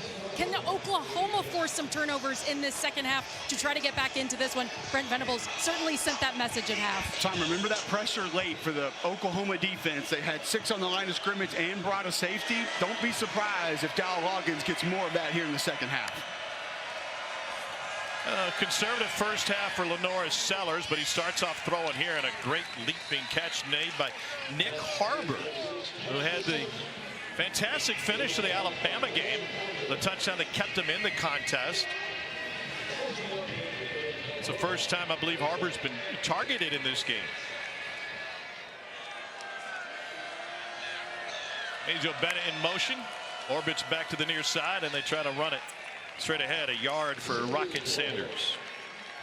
Sanders was a first-team All-SEC running back in the 22 season, playing for Sam Pittman at Arkansas. He was, I mentioned this earlier, originally signed by the Razorbacks as a wide receiver, and it helped when he got a phone call from Darren McFadden to end up in Fayetteville playing for the Razorbacks. Second down 9.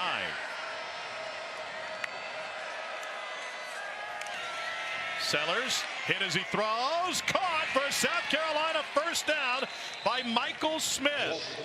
It's a 25-yard pickup as Sellers took a shot to the chin. Linebacker blitz off that side, and Sellers knew he had the route coming all the way across the field. Clean pocket at first, but as you mentioned, Grayson Halton comes off a little bit late. Nice job sticking in that pocket to complete the pass to your tight end on that long drag route. See if they lean on the run game again out of the pistol. And they swing it out to the near side, looking for a screen. Well defended by Oklahoma. Gray Jacobs had nowhere to go. Really on the field was the runner was down before the ball came loose. True freshman in on the stop. Led his season high 57 snaps last week against Texas in his first career start. He was great last week. Great in coverage, great awareness. Official timeout for an injury. And he's matched up against a tight end, Michael Smith, another true freshman, by the way, at 6'6", 255, fights through that block. I love seeing a cornerback, the aggressiveness right there. Just attack that blocker initially. Even if you drive him off his spot, it's going to force the ball carrier to make a cut back inside. Your defenders can come help you out. Just a nice job out of freshman corner who has a little bit of a luxury, Tom, having his brother on the field with him. Yeah, that makes things easier. Talking with Zach Alley about the brothers, and he said, you know, Eli's really nonchalant. He's hyper-focused, but just so easy going. Sellers eludes the rush again. Little dip, and he bends it to the outside. What a fantastic run by Lenora Sellers. He put Danny Stutzman in the whirlpool. Yeah, you're not going to see Danny Stutzman get stunted on very often like Lenora Sellers did there. But great pocket awareness, also understanding that thing's breaking down behind him a little bit. Gets outside, keeps those eyes downfield, but then turns it into a positive play. Carolina 4 of 10 on third downs today. Sellers takes it back, keeps it. There's a flag down. That it might be coming back, but I want to go back to this play. It may seem like nothing and very simple, but twice this season, South Carolina has fumbled. Holding. Offense number on that 75. very play where 10-yard Rocket penalty. Sanders at the mesh had down. too firm a grip. And finally, Dow Loggins got both quarterbacks and Rocket Sanders together, and he said, listen, you guys have to figure this out. I'm not on the field with you. We can't afford turning the ball over on plays like this that are so basic. Well, there is a give and a take with it. It's the running back's job, if that ball stays in the mesh, to take it from the quarterback. It's the quarterback's job to pull it from the running back. And you can imagine some of the confusion there. The running back sees an opening. He wants that football to be able to attack it. Vice versa with the quarterback. That end crashes. He's got green. He wants to pull that football out and go get yardage. So after the holding penalty, South Carolina backed up, and a flag pre-snap and a whistle, and that'll back them up further. False start. Offense number 8. 5-yard penalty. Still third down. It's Nick Harbor. Contractually obligated to mention that Harbor is a track star anytime we say his name. A 10-1 100-meter, a 22 200-meter. And he's 235 pounds. That's the thing, Tom. When you get up next to him and you see him, the speed that you hear about doesn't seem real. No, can't be, right? Not with how he's put together. All-American on the South Carolina track team.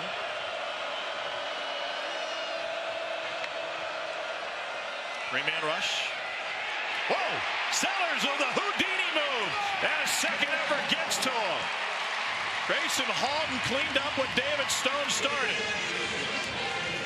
Well, it's a great push from David Stone initially. He's going to attack upfield and fight through the South Carolina offensive line. That gets Sellers off platform. And you almost see there's Kamar Bell just kind of tries to pass that off, Tom. He stay and help there a little bit.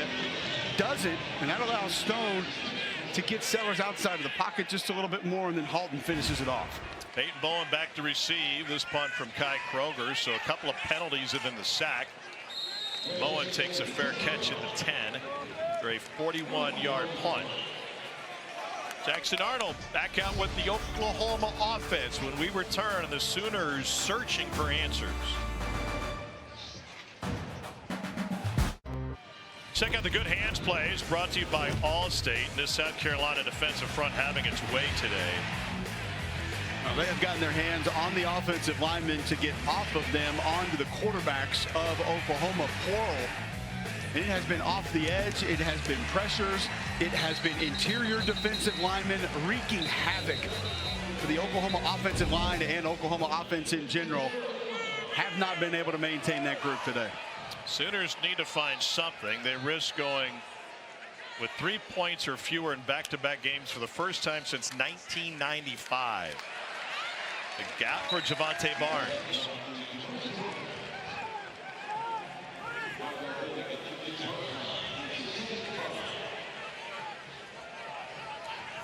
Second down for Jackson Arnold.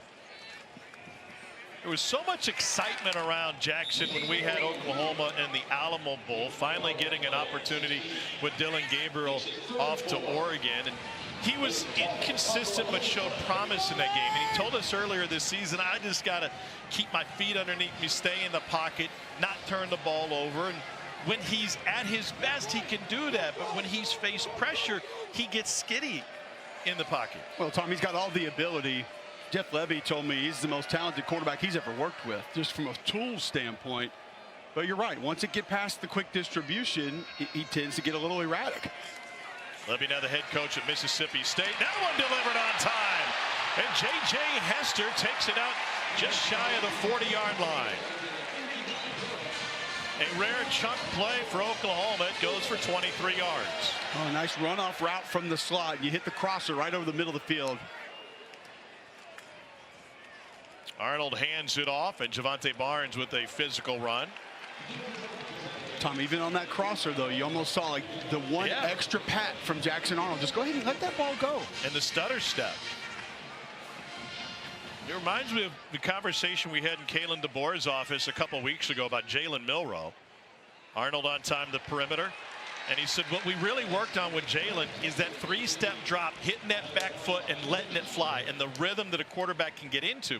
Now, to be fair, on the Oklahoma side, when we talked with Brent Venables yesterday, he said, listen, it's hard for your quarterback to get in rhythm, and they stress this to the wide receivers, if you're running a 16-yard curl and you run it at 18 yards of depth.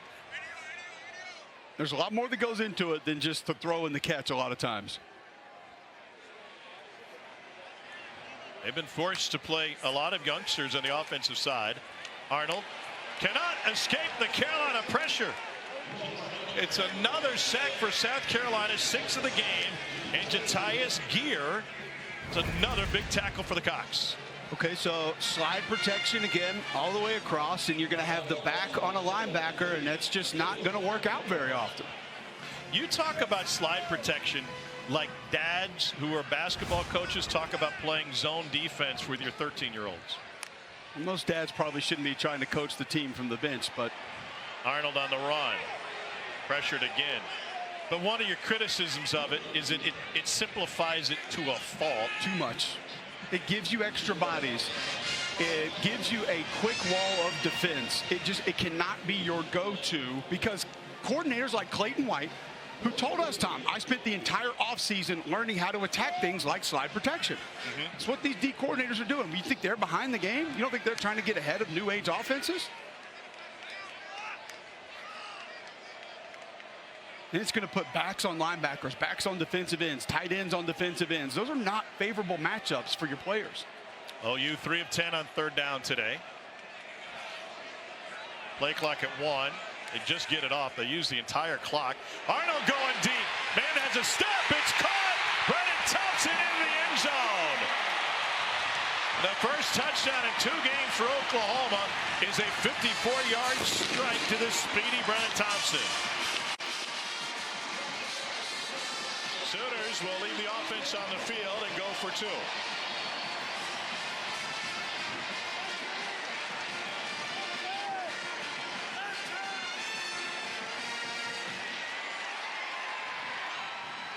Second touchdown of the season for Thompson.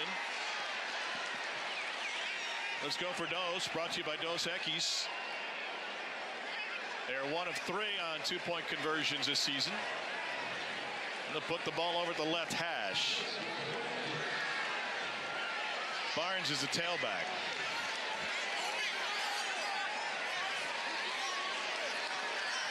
Make it a 3-touchdown deficit.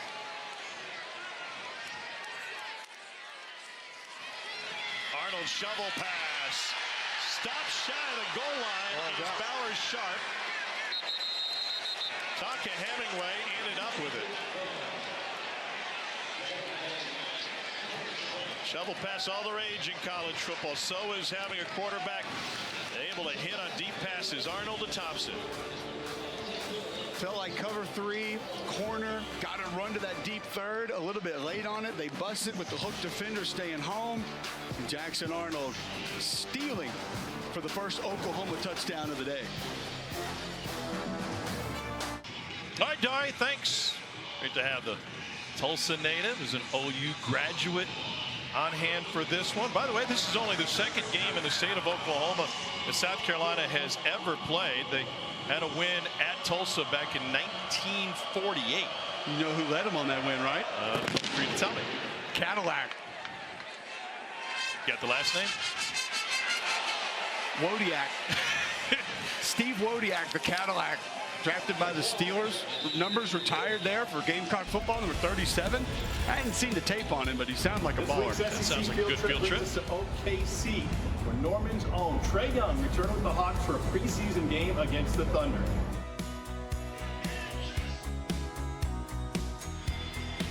Well, that was about all we'd see of Trae. It was the second of back-to-backs for the Hawks in town. Then they'll be back in Oklahoma City next weekend to start this season. I had a great trip with my son Andrew. There's some Trae Young fans in the building. And Shane Beamer and I were talking about Oklahoma City and the Thunder being so close. He was sitting courtside when the Thunder took on the Lakers, and Russell Westbrook, this big tackle behind the line, and Sanders bounces away and had to work really hard to lose only a yard.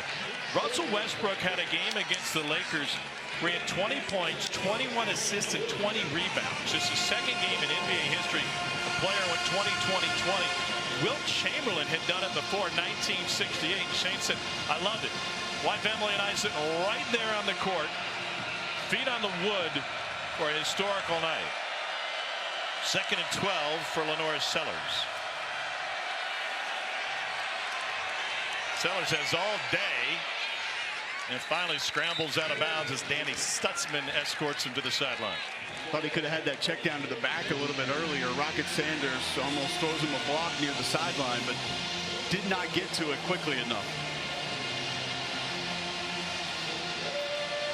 Now, this is where I would expect Oklahoma to begin to dial up more pressure. You saw, Tom, right before the half, Venable Zach Alley really came after this group, had 6 on the line of scrimmage, brought a safety blitz with that. South Carolina didn't do a good job managing that pressure. Do they overload again here? Oklahoma had 12 men on the field. Timeout. Oklahoma, they're first. It'll be 30 seconds.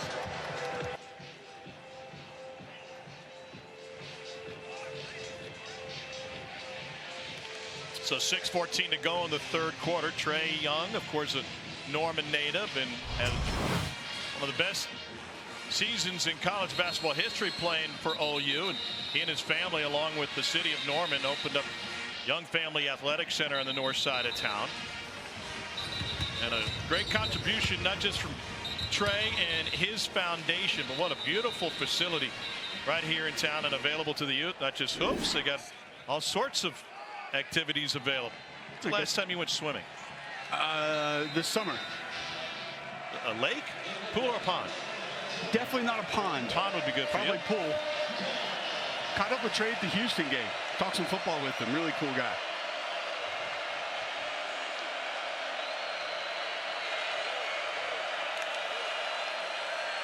On 3rd and 8. Left open against the zone is Mazio Bennett. True freshman out of Greenville High School in the upstate.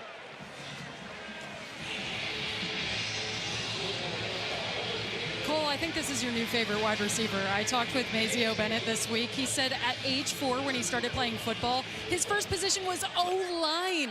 Very passionate blocker. Sanders, but O-line, he's 5'11", $185. No, So he hasn't How grown small since were he the was other 4? kids? he was 4 years old, to be fair, so I think it's a little more even then. He actually didn't play wide receiver until high school. His high school principal was also a wide receiver trainer, convinced him during 2020 to go out there and train with him. He fell in love with the position, and him and Lenoris go way back, training with the same organization for a couple years now, so the chemistry makes sense. Former Red Raider from Greenville High School. Straight ahead, Sanders. And he is punishing. It's a first down run for Rocket Sanders. He likes to get it going downhill. We know that. Dal Loggins told us that Rocket Sanders will come to him saying, I need to get my feet going, coach. Get me going downhill just a little bit. And South Carolina offensive line, I know there have been a few pressures here and there today, but all in all, against a very talented front, had a strong showing here in Norman.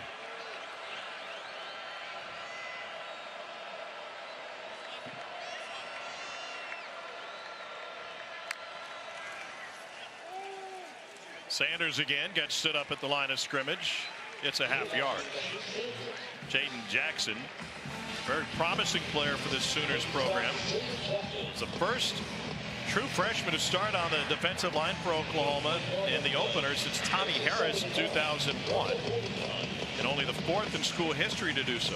He's been fantastic. Like I said earlier in the game, just athleticism, quickness, hands, very advanced for an interior SEC defensive lineman.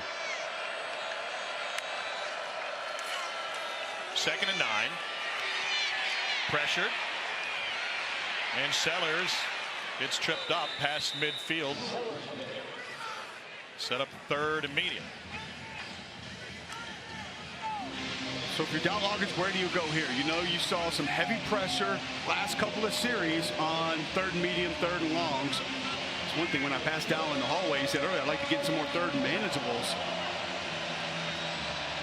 But not afraid to let Lenore Sellers just drop back today. I would say maybe a slot was big against this defense a year ago when they were at Jacksonville State. Kobe Johnson coming on a corner blitz. Sellers lobs it that way and incomplete for Michael Smith. That's similar to that one last week against Alabama where Sellers kind of rolling, floats it.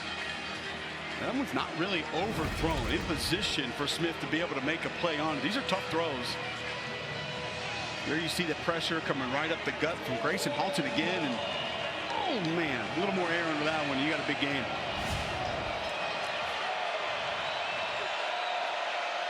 Carolina to go for it on 4th down. Remember, Oklahoma jumped on a 4th down earlier. That was in the 2nd quarter. This is 4th and 5. Shane Beamer wants him to wait. Did they get it off? Whistles came before. And South Carolina will likely punt it away. Delay of game, offense, 5-yard penalty, still 4th down. I'm wondering if Shane thought that they should have snapped that football a little bit earlier when Oklahoma almost jumped a little bit, because yeah, he was upset that maybe they had the freeze play on, drew a defender over, and did not snap the ball. And you've got a veteran center in Vershawn Lee that understands how to take advantage of that, and Shane maybe thinks they missed one there.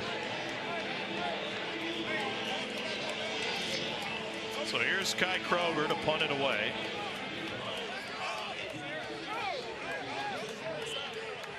The top 5 punters in the country in yards per punt, movement on the right side. That's South Carolina line.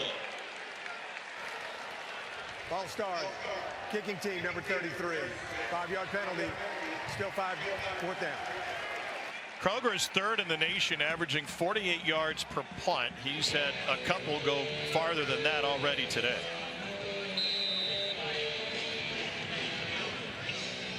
He's also a great passer. He's got a passer rating of 426.5. He's 7 of 8 in his career. And usually those are numbers that are lost the minutia. When Brent Venables sat down with us, it's the first thing he mentioned about their special teams. Bowen taken down after no return. 41-yard punt for Kroger. 32-9. South Carolina in firm control of this one.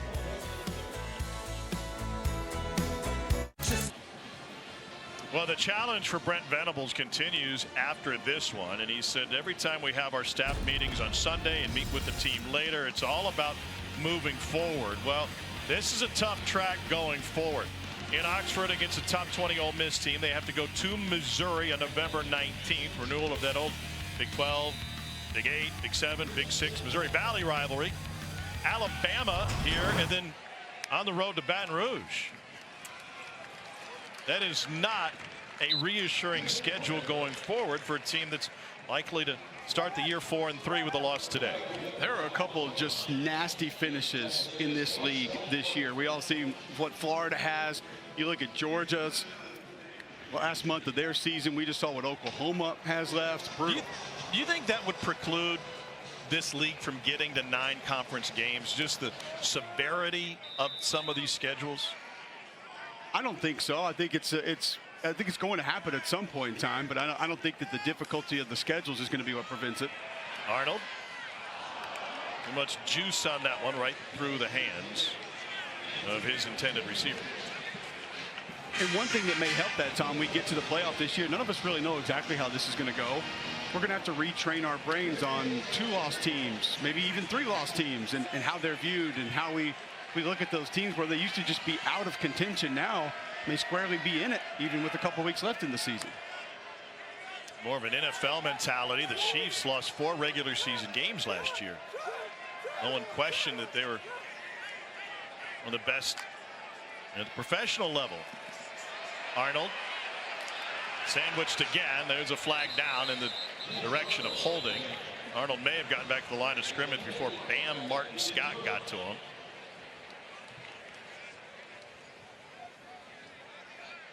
Bam Martin Scott came up on his nickname, honestly, of Bam. It's because he was born on the 4th of July.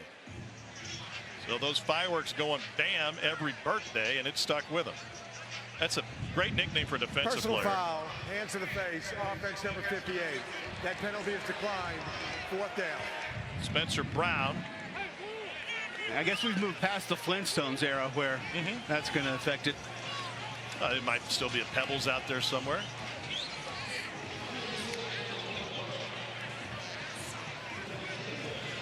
Do you have to have the bone hair tie for that? Yes. You also have to have eyes with no pupils.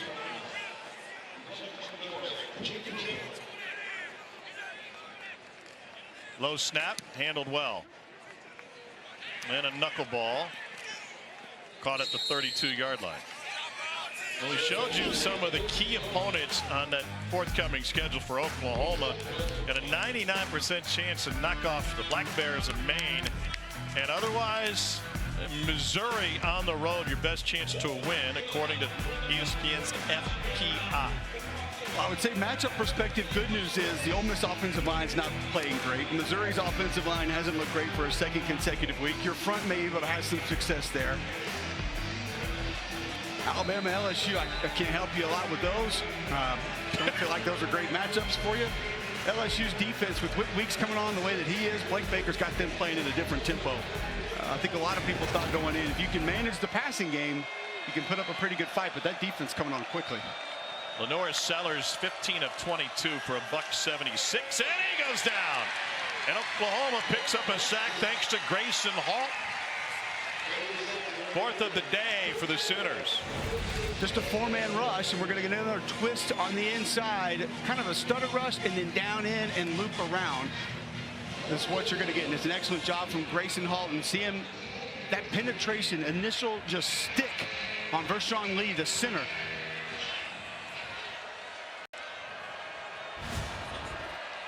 Tenth sack of the day combined.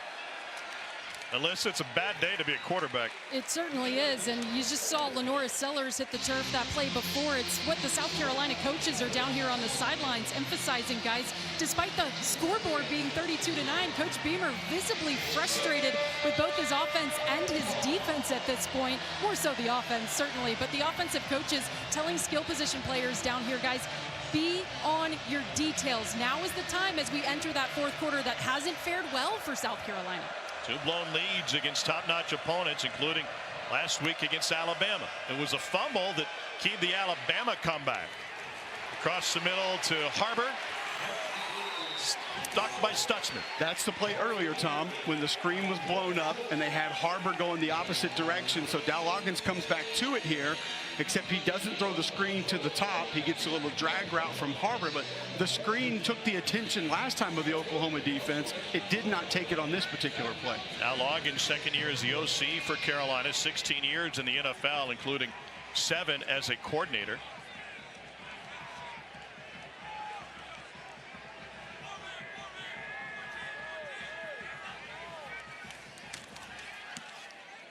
Kroger drives into this one. Bowen back to the 20. Bowen looking for the sideline. Can't quite get a step. Lost a shoe, but held onto the football. 54-yard punt. 5 yards and 1 shoe on the return.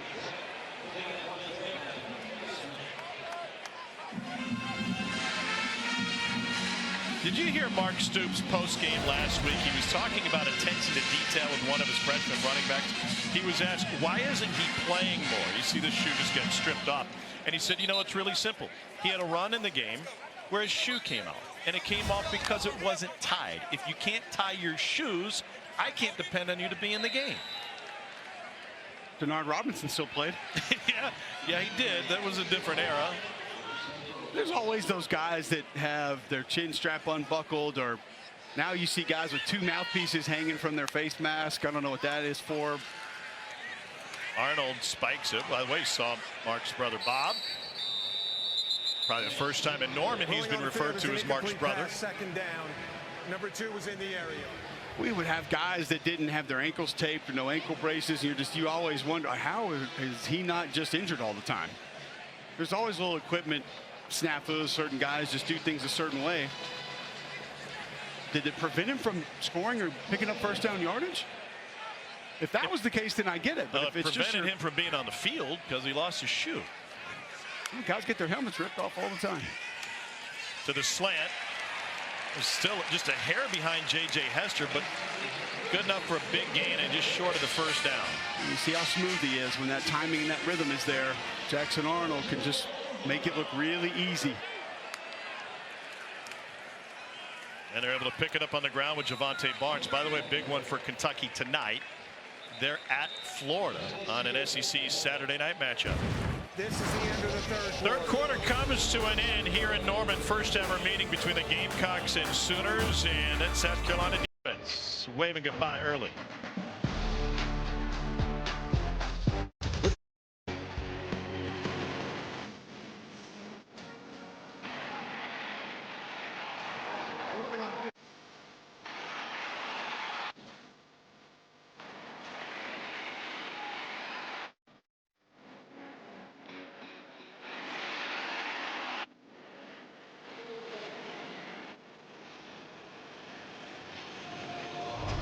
Here's a game summary. It summarizes the game, and with Oklahoma turning it over on each of its first 3 possessions and a change at quarterback didn't change much. South Carolina led 21-0. It'll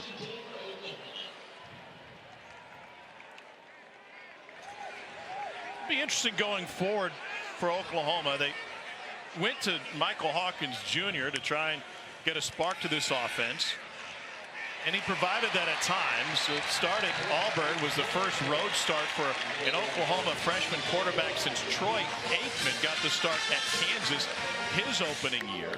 And then the offense grinded to a halt in the game against #1 Texas last week with only 3 points. So back to Jackson Arnold.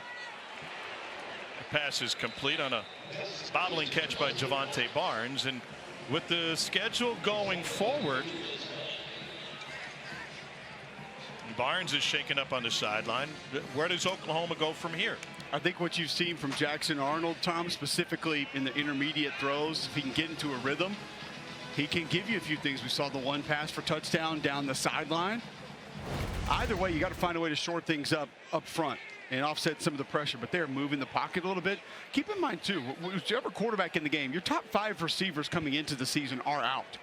So playmakers, erasers, guys that can help make a quarterback look right a lot of the times. The individuals Oklahoma was going to be relying upon this year have not been in the lineup very often. And that includes Deion Burks, a Purdue transfer. Brent Venables said he's trying really hard, attempting to defy all odds to see time in this game today, but was not a full participant in pregame warmups despite being dressed out in pads. Hawkins a spectator the rest of the way, and a nice run off tackle to leave Hicks, a sophomore out of Denton. Excellent job by Bauer Sharp, tight end, pulling around, getting a little extra block there in between the left guard and left tackle. Arnold flush from the pocket, dials deep, got a shot to the end zone. This will draw a flag on a change of direction from J.J. Hester. David Spalding got turned around. Pass interference. Defense number 29. 15-yard penalty and an automatic first down. That's a big win by Kyle Kennard on the right side of the offensive line, but right out of the gate, J.J. Hester, a win. And he makes adjustments to the football. You get a flag. A lot of things can go your way when you get one-on-ones and you can push the ball down the field. Specifically, like we talked about with Hester, the size. Tom's got great speed, almost 6'6". Caught that deep ball against Auburn earlier this year. Was banged up all last season, transferred in from Missouri. Sooners go back to the ground game, and Barnes, who had left to play before, Worry with the stop. Good to see Barnes back in the game. He's the best overall running back this team has, but also on Hester, Tom, he is the only Oklahoma player that has an offensive play over 60 yards this year. Arnold pulled it back and flicks it incomplete as he got pressured from Demetrius Knight. And they're going to discuss whether or not this was grounding. There is no foul for intentional grounding. The passer was outside the tackle box. Third down. Looked like he was in a tackle box to me, but regardless, by the way, in Columbia, Missouri, Auburn with a 3-point lead, under 2 minutes to go with Missouri driving. I think that just Jackson Arnold getting hit kind of forced an errant pass there, but it was designed to go to J.J. Hester, but Nick Worry made an adjustment late, did not bite on the RPO, so he stuck back. And did you think he was out of the tackle box? No. Okay. Oh, Javante Barnes is taking some licks here in the fourth quarter. That time he got sandwiched by Debo Williams and David Spalding. That's one of the things you notice first when you put the film on of this South Carolina defense. They can run. It's not one guy, it's not two guys. As a unit, they fly to the football. Is run exponentially faster than just running? It's being able to run on top of being able to run. They got layers of running, and they got 10 tackles behind the Oklahoma line of scrimmage today. Four-man rush. Arnold taken down. Another sack for Carolina. Georgia Tech transfer Kyle Kennard. 7th sack for South Carolina. So difficult because Kennard's removed so far from the offensive tackle. Got to run him by the pocket there. That's the most sacks in 7 years.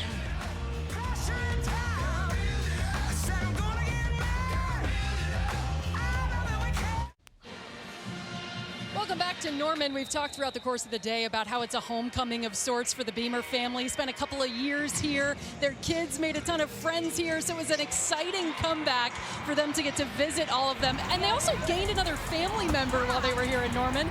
It's Boomer Beamer. Hi, Olivia. Olivia. Hello. Hi, Shane. I'm How are Shane. you? Hi. Nice to meet you.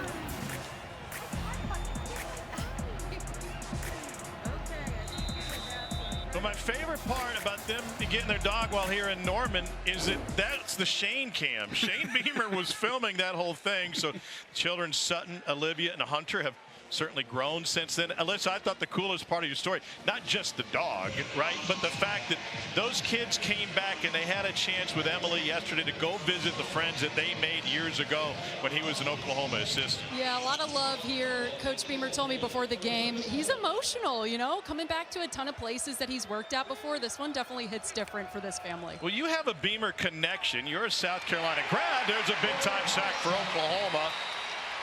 Ethan Downs taking down Sellers. What was your first dog's name? So I was raised by 2 Virginia Tech alum. So my dog's name growing up was Beamer after Frank. So there's a Boomer, Beamer, Beamer connection here on the field today. Cole, what was your first dog's name? Sophie. Okay. Got that taken care of. Shout out Winston back home, the Hart family household. 3rd down 17 after the sack. Both of these defensive lines have been disruptive. Multiple sacks on both sides, and that time Juju McDowell gets the carry for South Carolina. Dowell power play almost went ahead for first down yardage there. Cole, you're an old offensive lineman. I mean, you are old and you're a former offensive lineman. 12 sacks today combined between both sides. What would the film room look like on Sunday afternoon or Monday morning in your day? Yeah, not pretty. One that you probably wouldn't want to go visit. I think from the South Carolina side of things, it's a little more acceptable because the game plan been a little bit more conservative and you can avoid some of these moving forward. But from an Oklahoma perspective, it's going to be a lot of frustration. Kroger sends this one inside the 5. Catch taken there, and Oklahoma trying to make something happen. Not supposed to catch it there. Von Jordan taking a chance. They take it back out to the 10-yard line. Shane Beamer and his dog Boomer. That's a good dog, Boomer. And that's a good game, South Carolina. Big lead in the 4th. Defensively, can take advantage of a few holes in the Georgia defense, but specifically the edge presence that Texas has got defensively against the Georgia tackles, I believe will be a problem. Jackson Arnold dumps it out of a collapsing pocket, and that's a 3-yard gain. 13 completions and 24 attempts for Arnold for 160 yards. Michael Hawkins Jr. threw 2 picks in 5 attempts today. His first 2 interceptions of the year. Short drop, and Arnold gets swallowed up again. This time it's Gilbert Edmond. That is 8 sacks by 8 different Gamecocks today. Well, Gilbert Edmond, who left South Carolina to Florida State, then came back to South Carolina, is going to be working on the right tackle. Help comes a little bit too late. That's just a bull rush and physically overpowering an offensive tackle. Got his hands inside, sticks with it, good push. Like I said, the help from the right guard just a little bit too late there.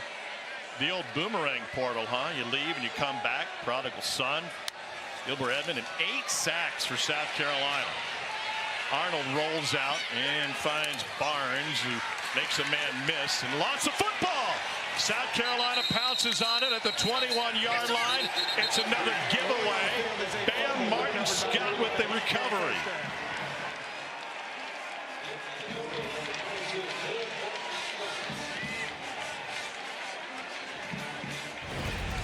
When Barnes goes up over Jalen Kilgore. And there you see the ball. I couldn't really tell where the knees were at the moment it gets dislodged. He's trying to make a play, trying to get a couple extra yards.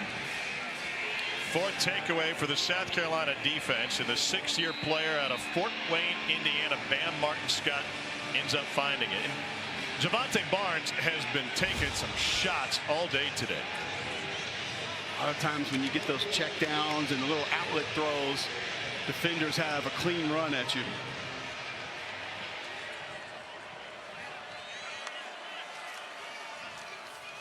Sellers slow plays a handoff to Rocket Sanders. Carolina will be in no rush. Final 9 minutes. Just kind of continues to be that one step forward, 2 steps back for Oklahoma, Tom. The mistakes are just, you're not a good enough football team to overcome those. And Brent Venables told us that yesterday. He said, we're not talented enough at a lot of different places. Don't play clean enough football to overcome some of the massive mistakes that we've consistently made. Those mistakes have seemed to snowball on Oklahoma. It's not just one followed by another in a chain reaction. Sellers almost put the ball on the ground and flicks it to the cheerleaders.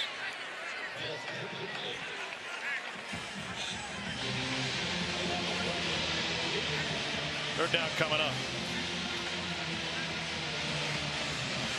Play fantasy football, Cole?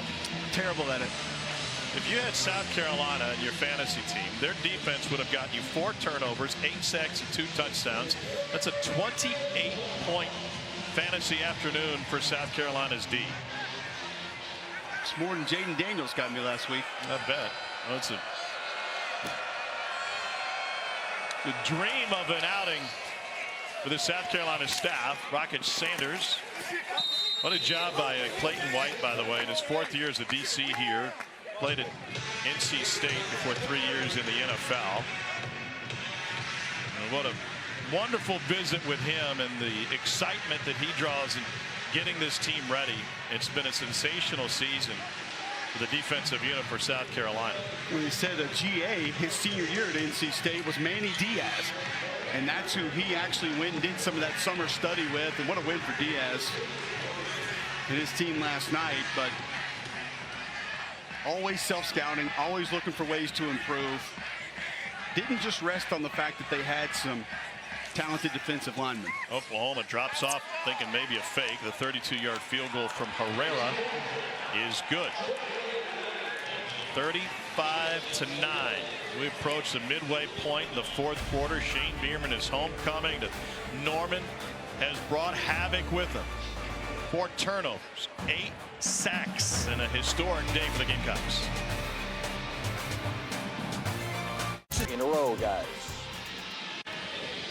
Well, Missouri living on the edge, but pulling it off. Dari, I need an answer. I just texted you a spot for us to walk to post-game to grab a bite, maybe a pop, headed towards Campus Corner or something. And Oklahoma backed into a corner. In the first quarter of this game, trailed 21-0.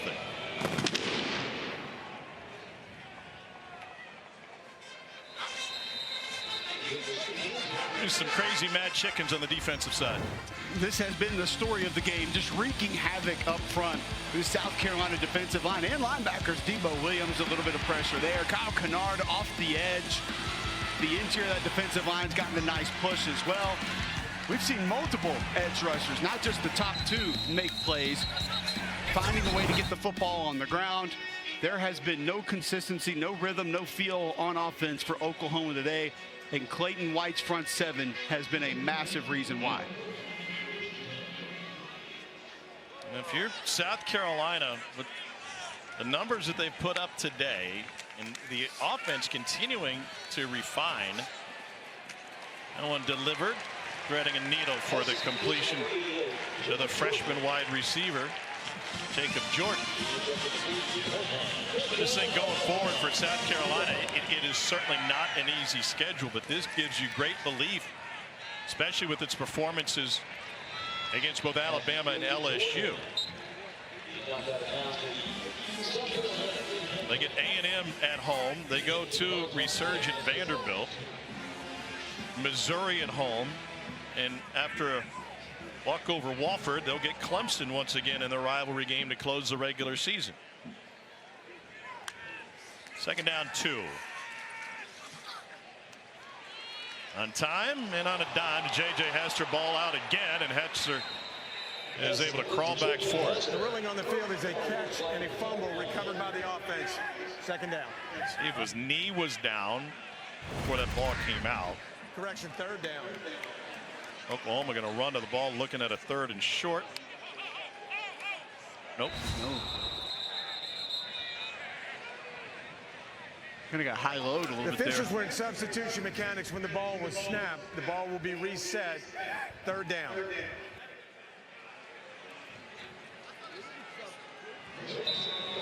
So even though they recovered the fumble, it cost them what would have been a first down for Hester with the yardage.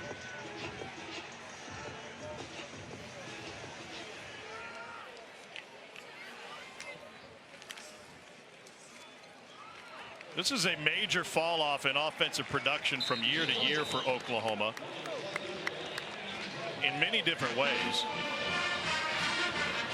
And that includes 17 points per game less than Oklahoma scored last year under the direction of Jeff Levy, who left for Mississippi State. Seth Luttrell was here as an analyst. Former North Texas head coach and OU fullback takes over the offensive play calling. Dylan Stewart with another sack. Number 9 on the day for South Carolina. Again, that flexibility that I've talked about, Tom, with Stewart being able to dip and rip up underneath, and there's those numbers you're referencing. Oh. 9 sacks, 9 different South Carolina defenders. That is unbelievable. Nothing doing here. That will leave 3rd and long. So what's the answer for Oklahoma offensively? Obviously, you can't just snap your fingers and recreate what you were with Dylan Gabriel and Jeff Levy last year. So what can be done? I think you got to find some consistency first with the offensive line. We've seen a lot of guys rotating in. Find 5, go with it if you can. Now, they're not all 100%, so that's a big reason why. Stick with the quarterback moving forward. Not that they've rotated, but I think if it's going to be Jackson Arnold, stay with him, go ahead, let him try to get comfortable with some of his targets, some of the plays. Rolling on the field is an incomplete pass. They've gone from 42 points a game to, after today, fewer than 24 points a game.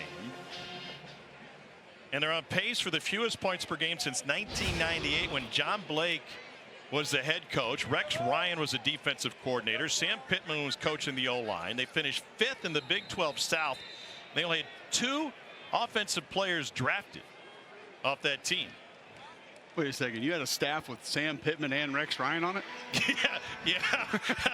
That might have been a lively building back then, incomplete pass. The previous players under video review. Replay booth initiated the review before Oklahoma called a timeout. Therefore, they will not be charged with a timeout. That 98 season, by the way, was also the last time Oklahoma was held under 10 points in back-to-back games. It happened in a 34-3 loss to Texas and a 20-6 loss at Missouri.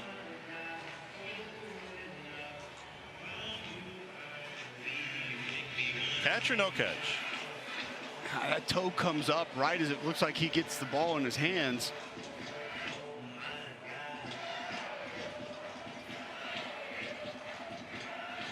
Right foot is still up.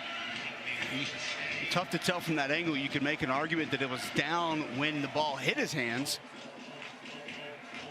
Usually you'll get the black pellets kind of flying up from a toe drag.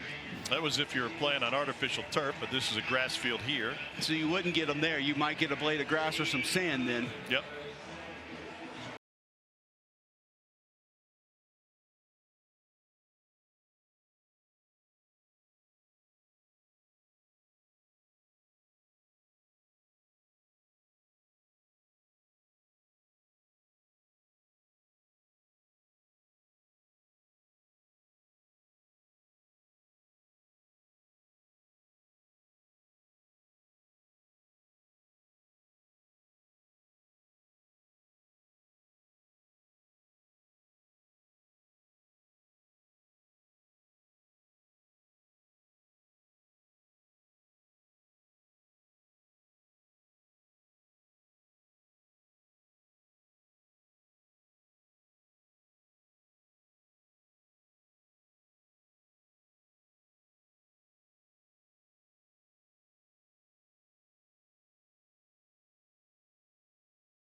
Where he saw enough time to not qualify for a red shirt. He had a game against BYU where he was fantastic late. After video review, the ruling on the field stands. Incomplete pass.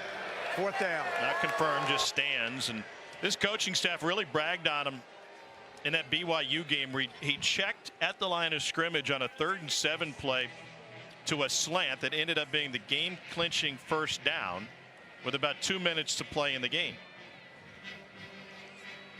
I don't see that same sort of confidence from him this season. Well, the longer you play, the more things extend and the more difficult things get, because we talked about Michael Hawkins Jr. in his time in spring and fall camp. And Brent Venables said, we had so many guys out and didn't play so many guys. We wonder if he got a little bit of false sense of confidence because of who he was competing against on a regular basis. 4th and 16. A perfect fit down the sideline, and that's good for an Oklahoma first down to Jacob Jordan, who's having the breakout game of his career. 0 catches coming in for the freshman, and 6 today. Maybe a reliable target down the road, but tiptoeing the sideline there. Nice work. Arnold pressured again and floats it incomplete. Jordan out of South Lake Carroll, that's produced a couple of pretty good quarterbacks. Ace Daniel and Greg McElroy among others.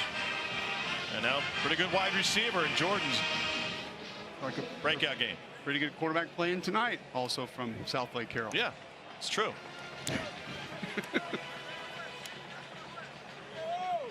McElroy in their Hall of Fame, by the way. Oh, good for him. That and $8 get you a latte? And has a key to the city.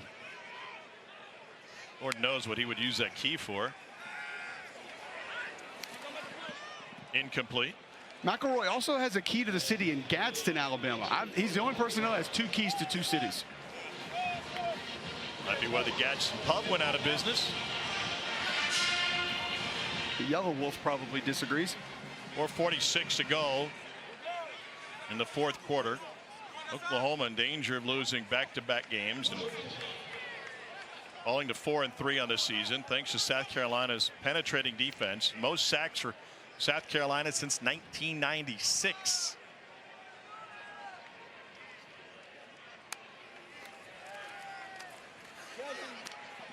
Up in the air and nearly picked.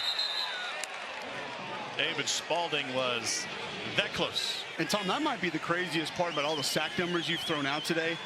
As we saw Kyle Kennard about a step away from another sack on that drop. How close South Carolina has been to, I don't know, 4 or 5 more sacks on the days. You see the tip pass just through the hands of David Spalding. Converted to 4th down already this drive. Arnold hit as he throws. It is tipped and all's incomplete again. Spalding that close. Desmond Umazulu colliding with Kyle Kennard as the 2 edge defenders in the pocket again with more pressure. Clayton White's going to meet them out at midfield. Excited about what he saw from the pass rush there.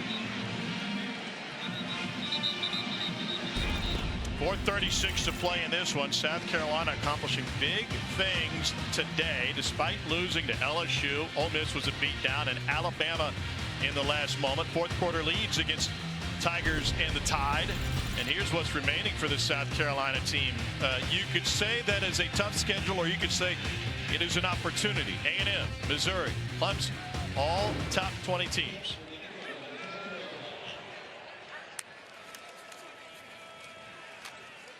Nothing doing on that run. Alyssa. Tommy just ripped through the schedule, and the sentiment from every assistant coach I talked to today, the players included, look back on those 2 losses. LSU a couple weeks ago, which was a heartbreaker. Even Brent Venables said to us yesterday it was an act of God that they lost that game. And then Alabama last week. This team truly believes that they are a top 15 team in the country, and you just ripped off their upcoming opponents. They very well could be if they keep playing like this. They have a chance to make some big noise. There's no doubt about it. 2nd carry for Howell. Cole, how do you view what happened in South Carolina in both the LSU and Alabama games? 4th quarter leads. I've never seen anything like it. 2 defensive touchdowns taken off the board due to penalties. I've never seen anything like it. Timeout. Oklahoma, they're second. It'll be 30 seconds. Please reset the game clock to 3 minutes, 58 seconds. 3:58 on the game clock, please.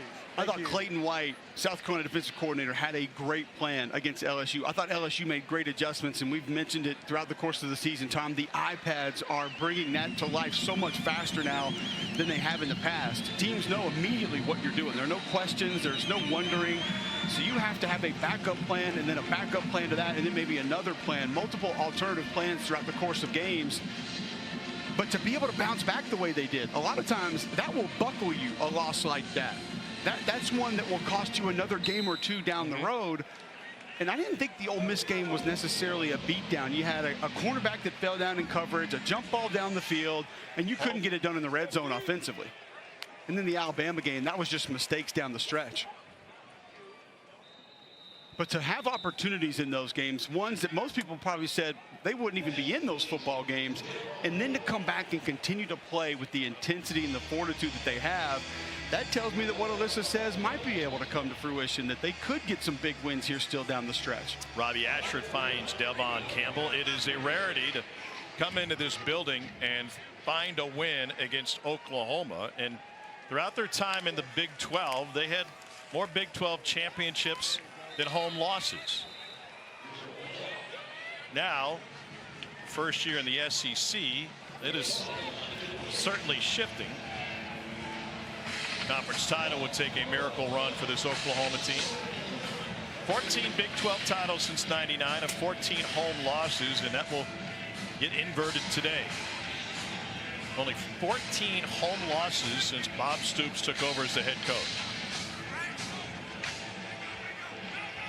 It feels like it's in Oklahoma's DNA to play well at home. It also feels like, well, since Mike Leach was the offensive coordinator, it's in their DNA to have a dangerous and borderline record-setting quarterback.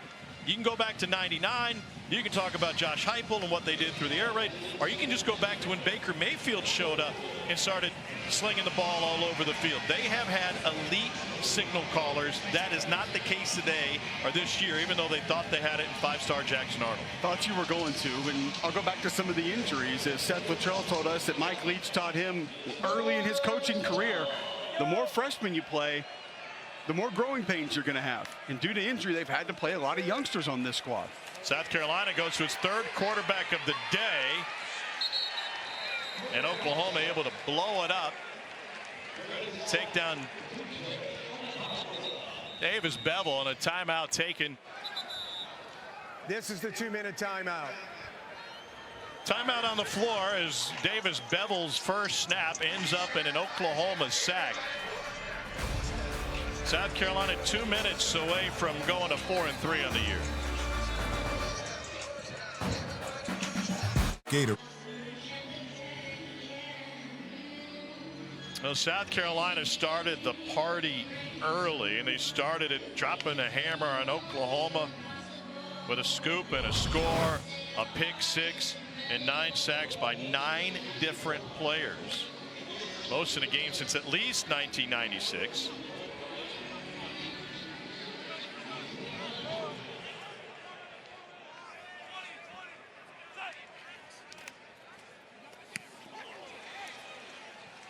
Davis Bevel, the Oklahoma transfer, in for a snap at quarterback. Didn't go anywhere, so they punted away. And nothing doing for Evan Jordan on the return.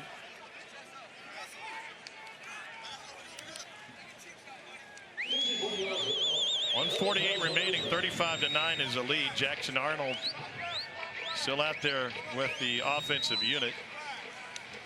Troy Everett, the transfer from Appalachian State, had a knee injury in the spring, made his season debut against Texas, and the center they thought would bring some juice and energy to this offensive line. Cole, you've talked about it a lot. The offensive line kind of move as a dance together, and if the guy next to you is new every other game or in the practice, ball came out again. Caleb Hicks coughed it up. Oh, I think part of that, Tom, is if you have feel as they fumble by the offense, recovered by the offense, second down. You have individuals that are beat up. Branson Hickman's had an ankle. Garen Hatchett had the torn bicep earlier, and they're not able to practice a lot. You don't get the reps together. Then, as you said, you bring in new guys that you do practice with, and you split some reps with them, but you don't play in the game with them necessarily. Or if you're all beat up, you're not practicing necessarily the way that you need to, with that physical intent to go out and know what it's going to be like in game situations. So it's discombobulated a little bit with how you have to manage it, and that group does have to be in sync. You do need reps together to be able to act as a good or great offensive line. 3rd and 7. Arnold 18 of 35. Off balance throw.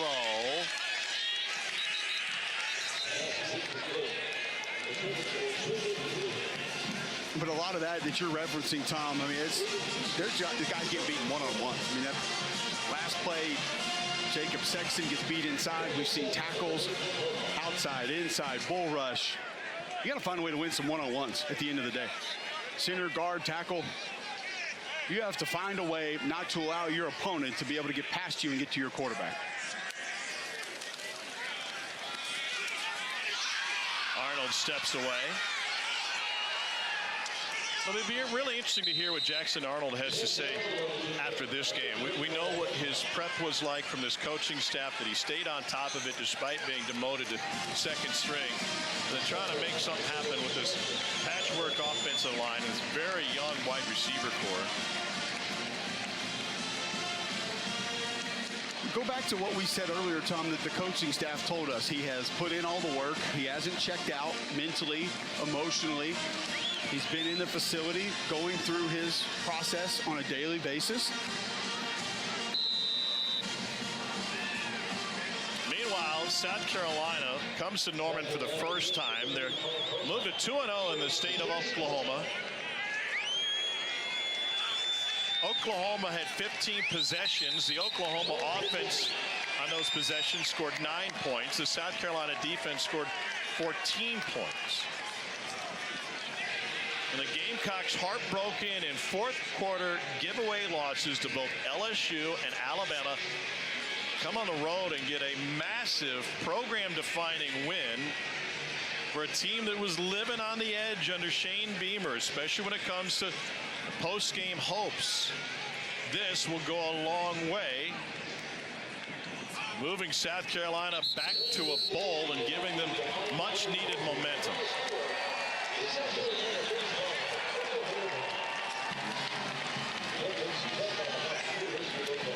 Well, Shane Beamer brought his entire family, Sutton, Olivia, and Honor, the children, his wife Emily, and the return to Norman. And they get a monster win to finish it off down on the field. Alyssa Langs with the head Gamecock. Coach, your team had so much anger all week, and they started this one with a bang. How did you see them translate that anger into this performance today? Just so happy for them.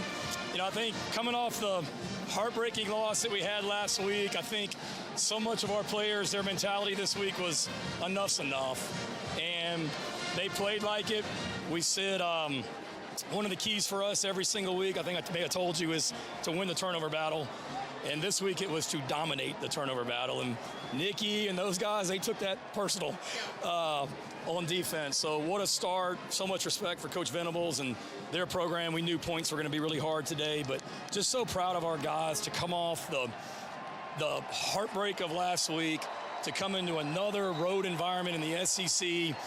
People ask me, like, what's the morale of your team and how are you going to get them back? That was never in question. The only question was, you know, how well we were going to play today. You mentioned the turnovers, 4, but 9 sacks. What is it about this South Carolina defensive line that seems to get home every single week? Yeah, that's unbelievable. Against a heck of a football program as well. They're just relentless. They love to compete. That's the thing I love about this group. They love to compete. They love to practice. They love to work. I mean, they're so much fun to be around. And I'm so blessed to be their coach, to be able to be around these guys each and every day. Even after the heartbreak of last week, coming back in the facility on Sunday and getting to be around these guys.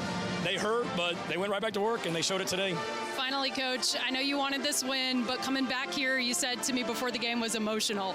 How much did getting this win for the first time for this program on this field mean? Yeah, it meant a lot. I told our team on Thursday that South Carolina and Oklahoma had never played, and we had the chance to be the only team ever in Gamecock history to beat Oklahoma.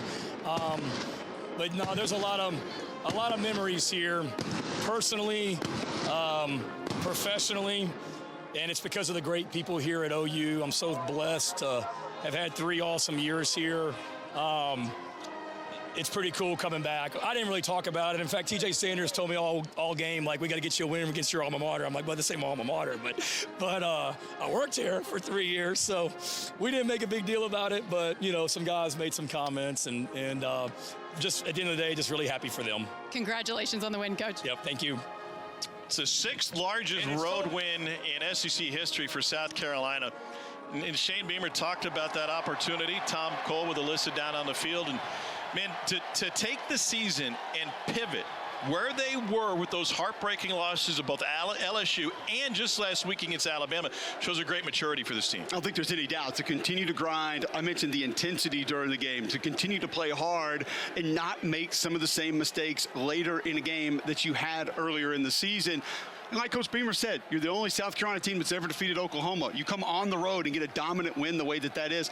That shows to me down the stretch, South Carolina's going to be a handful for a lot of teams on their schedule. He said they stressed takeaways, and boy, did that pay off. 4 takeaways for the South Carolina defense, 2 interceptions by Nick Emawuri, including one of those returned for a score. Ataki Hemingway scoop and score. It was 21-0 in the blink of an eye. Nick Emawuri was the emotional leader of that South Carolina defense. He's with Alyssa right now. Nick, are you tired after that one? Yeah, a little tired, a little tired. Walk me through what your mentality was to start so hot right out of the gates. Man, the whole mentality this week was just to finish hard, finish fast, go hard. Man, just play good ball, play clean ball. You know, that's the whole mentality this whole week. Coach Beamer was talking about the disappointment after last week, certainly going back to LSU. How does this group continue to rally, and how did you rally emotionally to put up the performance in all 3 phases today? Yeah, we had a tough loss against LSU, tough loss against Alabama, so our whole thing was just keep on going. You know, we can go 9-3, finish out, hopefully get to the playoff or whatever, but that's just our whole mentality, you know, offense, defense, special teams, just keep on going. Your defensive front had 9 sacks today. What is it like to stand back there and watch them perform like that? It's easy, man. Before the season, I said we was gonna have a historic defense, and, you know, come on, 9 sacks. I think they're close to the record or something. They're great. It's easy. They make my job easy. Had 2 interceptions today. What does the interior and the exterior of that defensive line do every single day to have that type of success? Man, they just grind. You know, Coach Beamer tells us to hunt. They're real life hunters. You know, they just hunt, practice their hunting. They got hot. One of their mottos is lead the country in effort, so it shows. Thanks, Nick. Congratulations. Appreciate that. Thank you. 14 points for the South Carolina defense today. Nick Emawuri now leading the SEC in interceptions with a pair that ended up in his hands. South Carolina rights a ship. They've got great momentum. For Oklahoma, it's another story. We'll get you to SEC now with Dari Thoring and Benjamin Watson. Here in Norman, we're headed to Hideaway Pizza. South Carolina with a dominating win against the Sooners. Dari, it's all yours.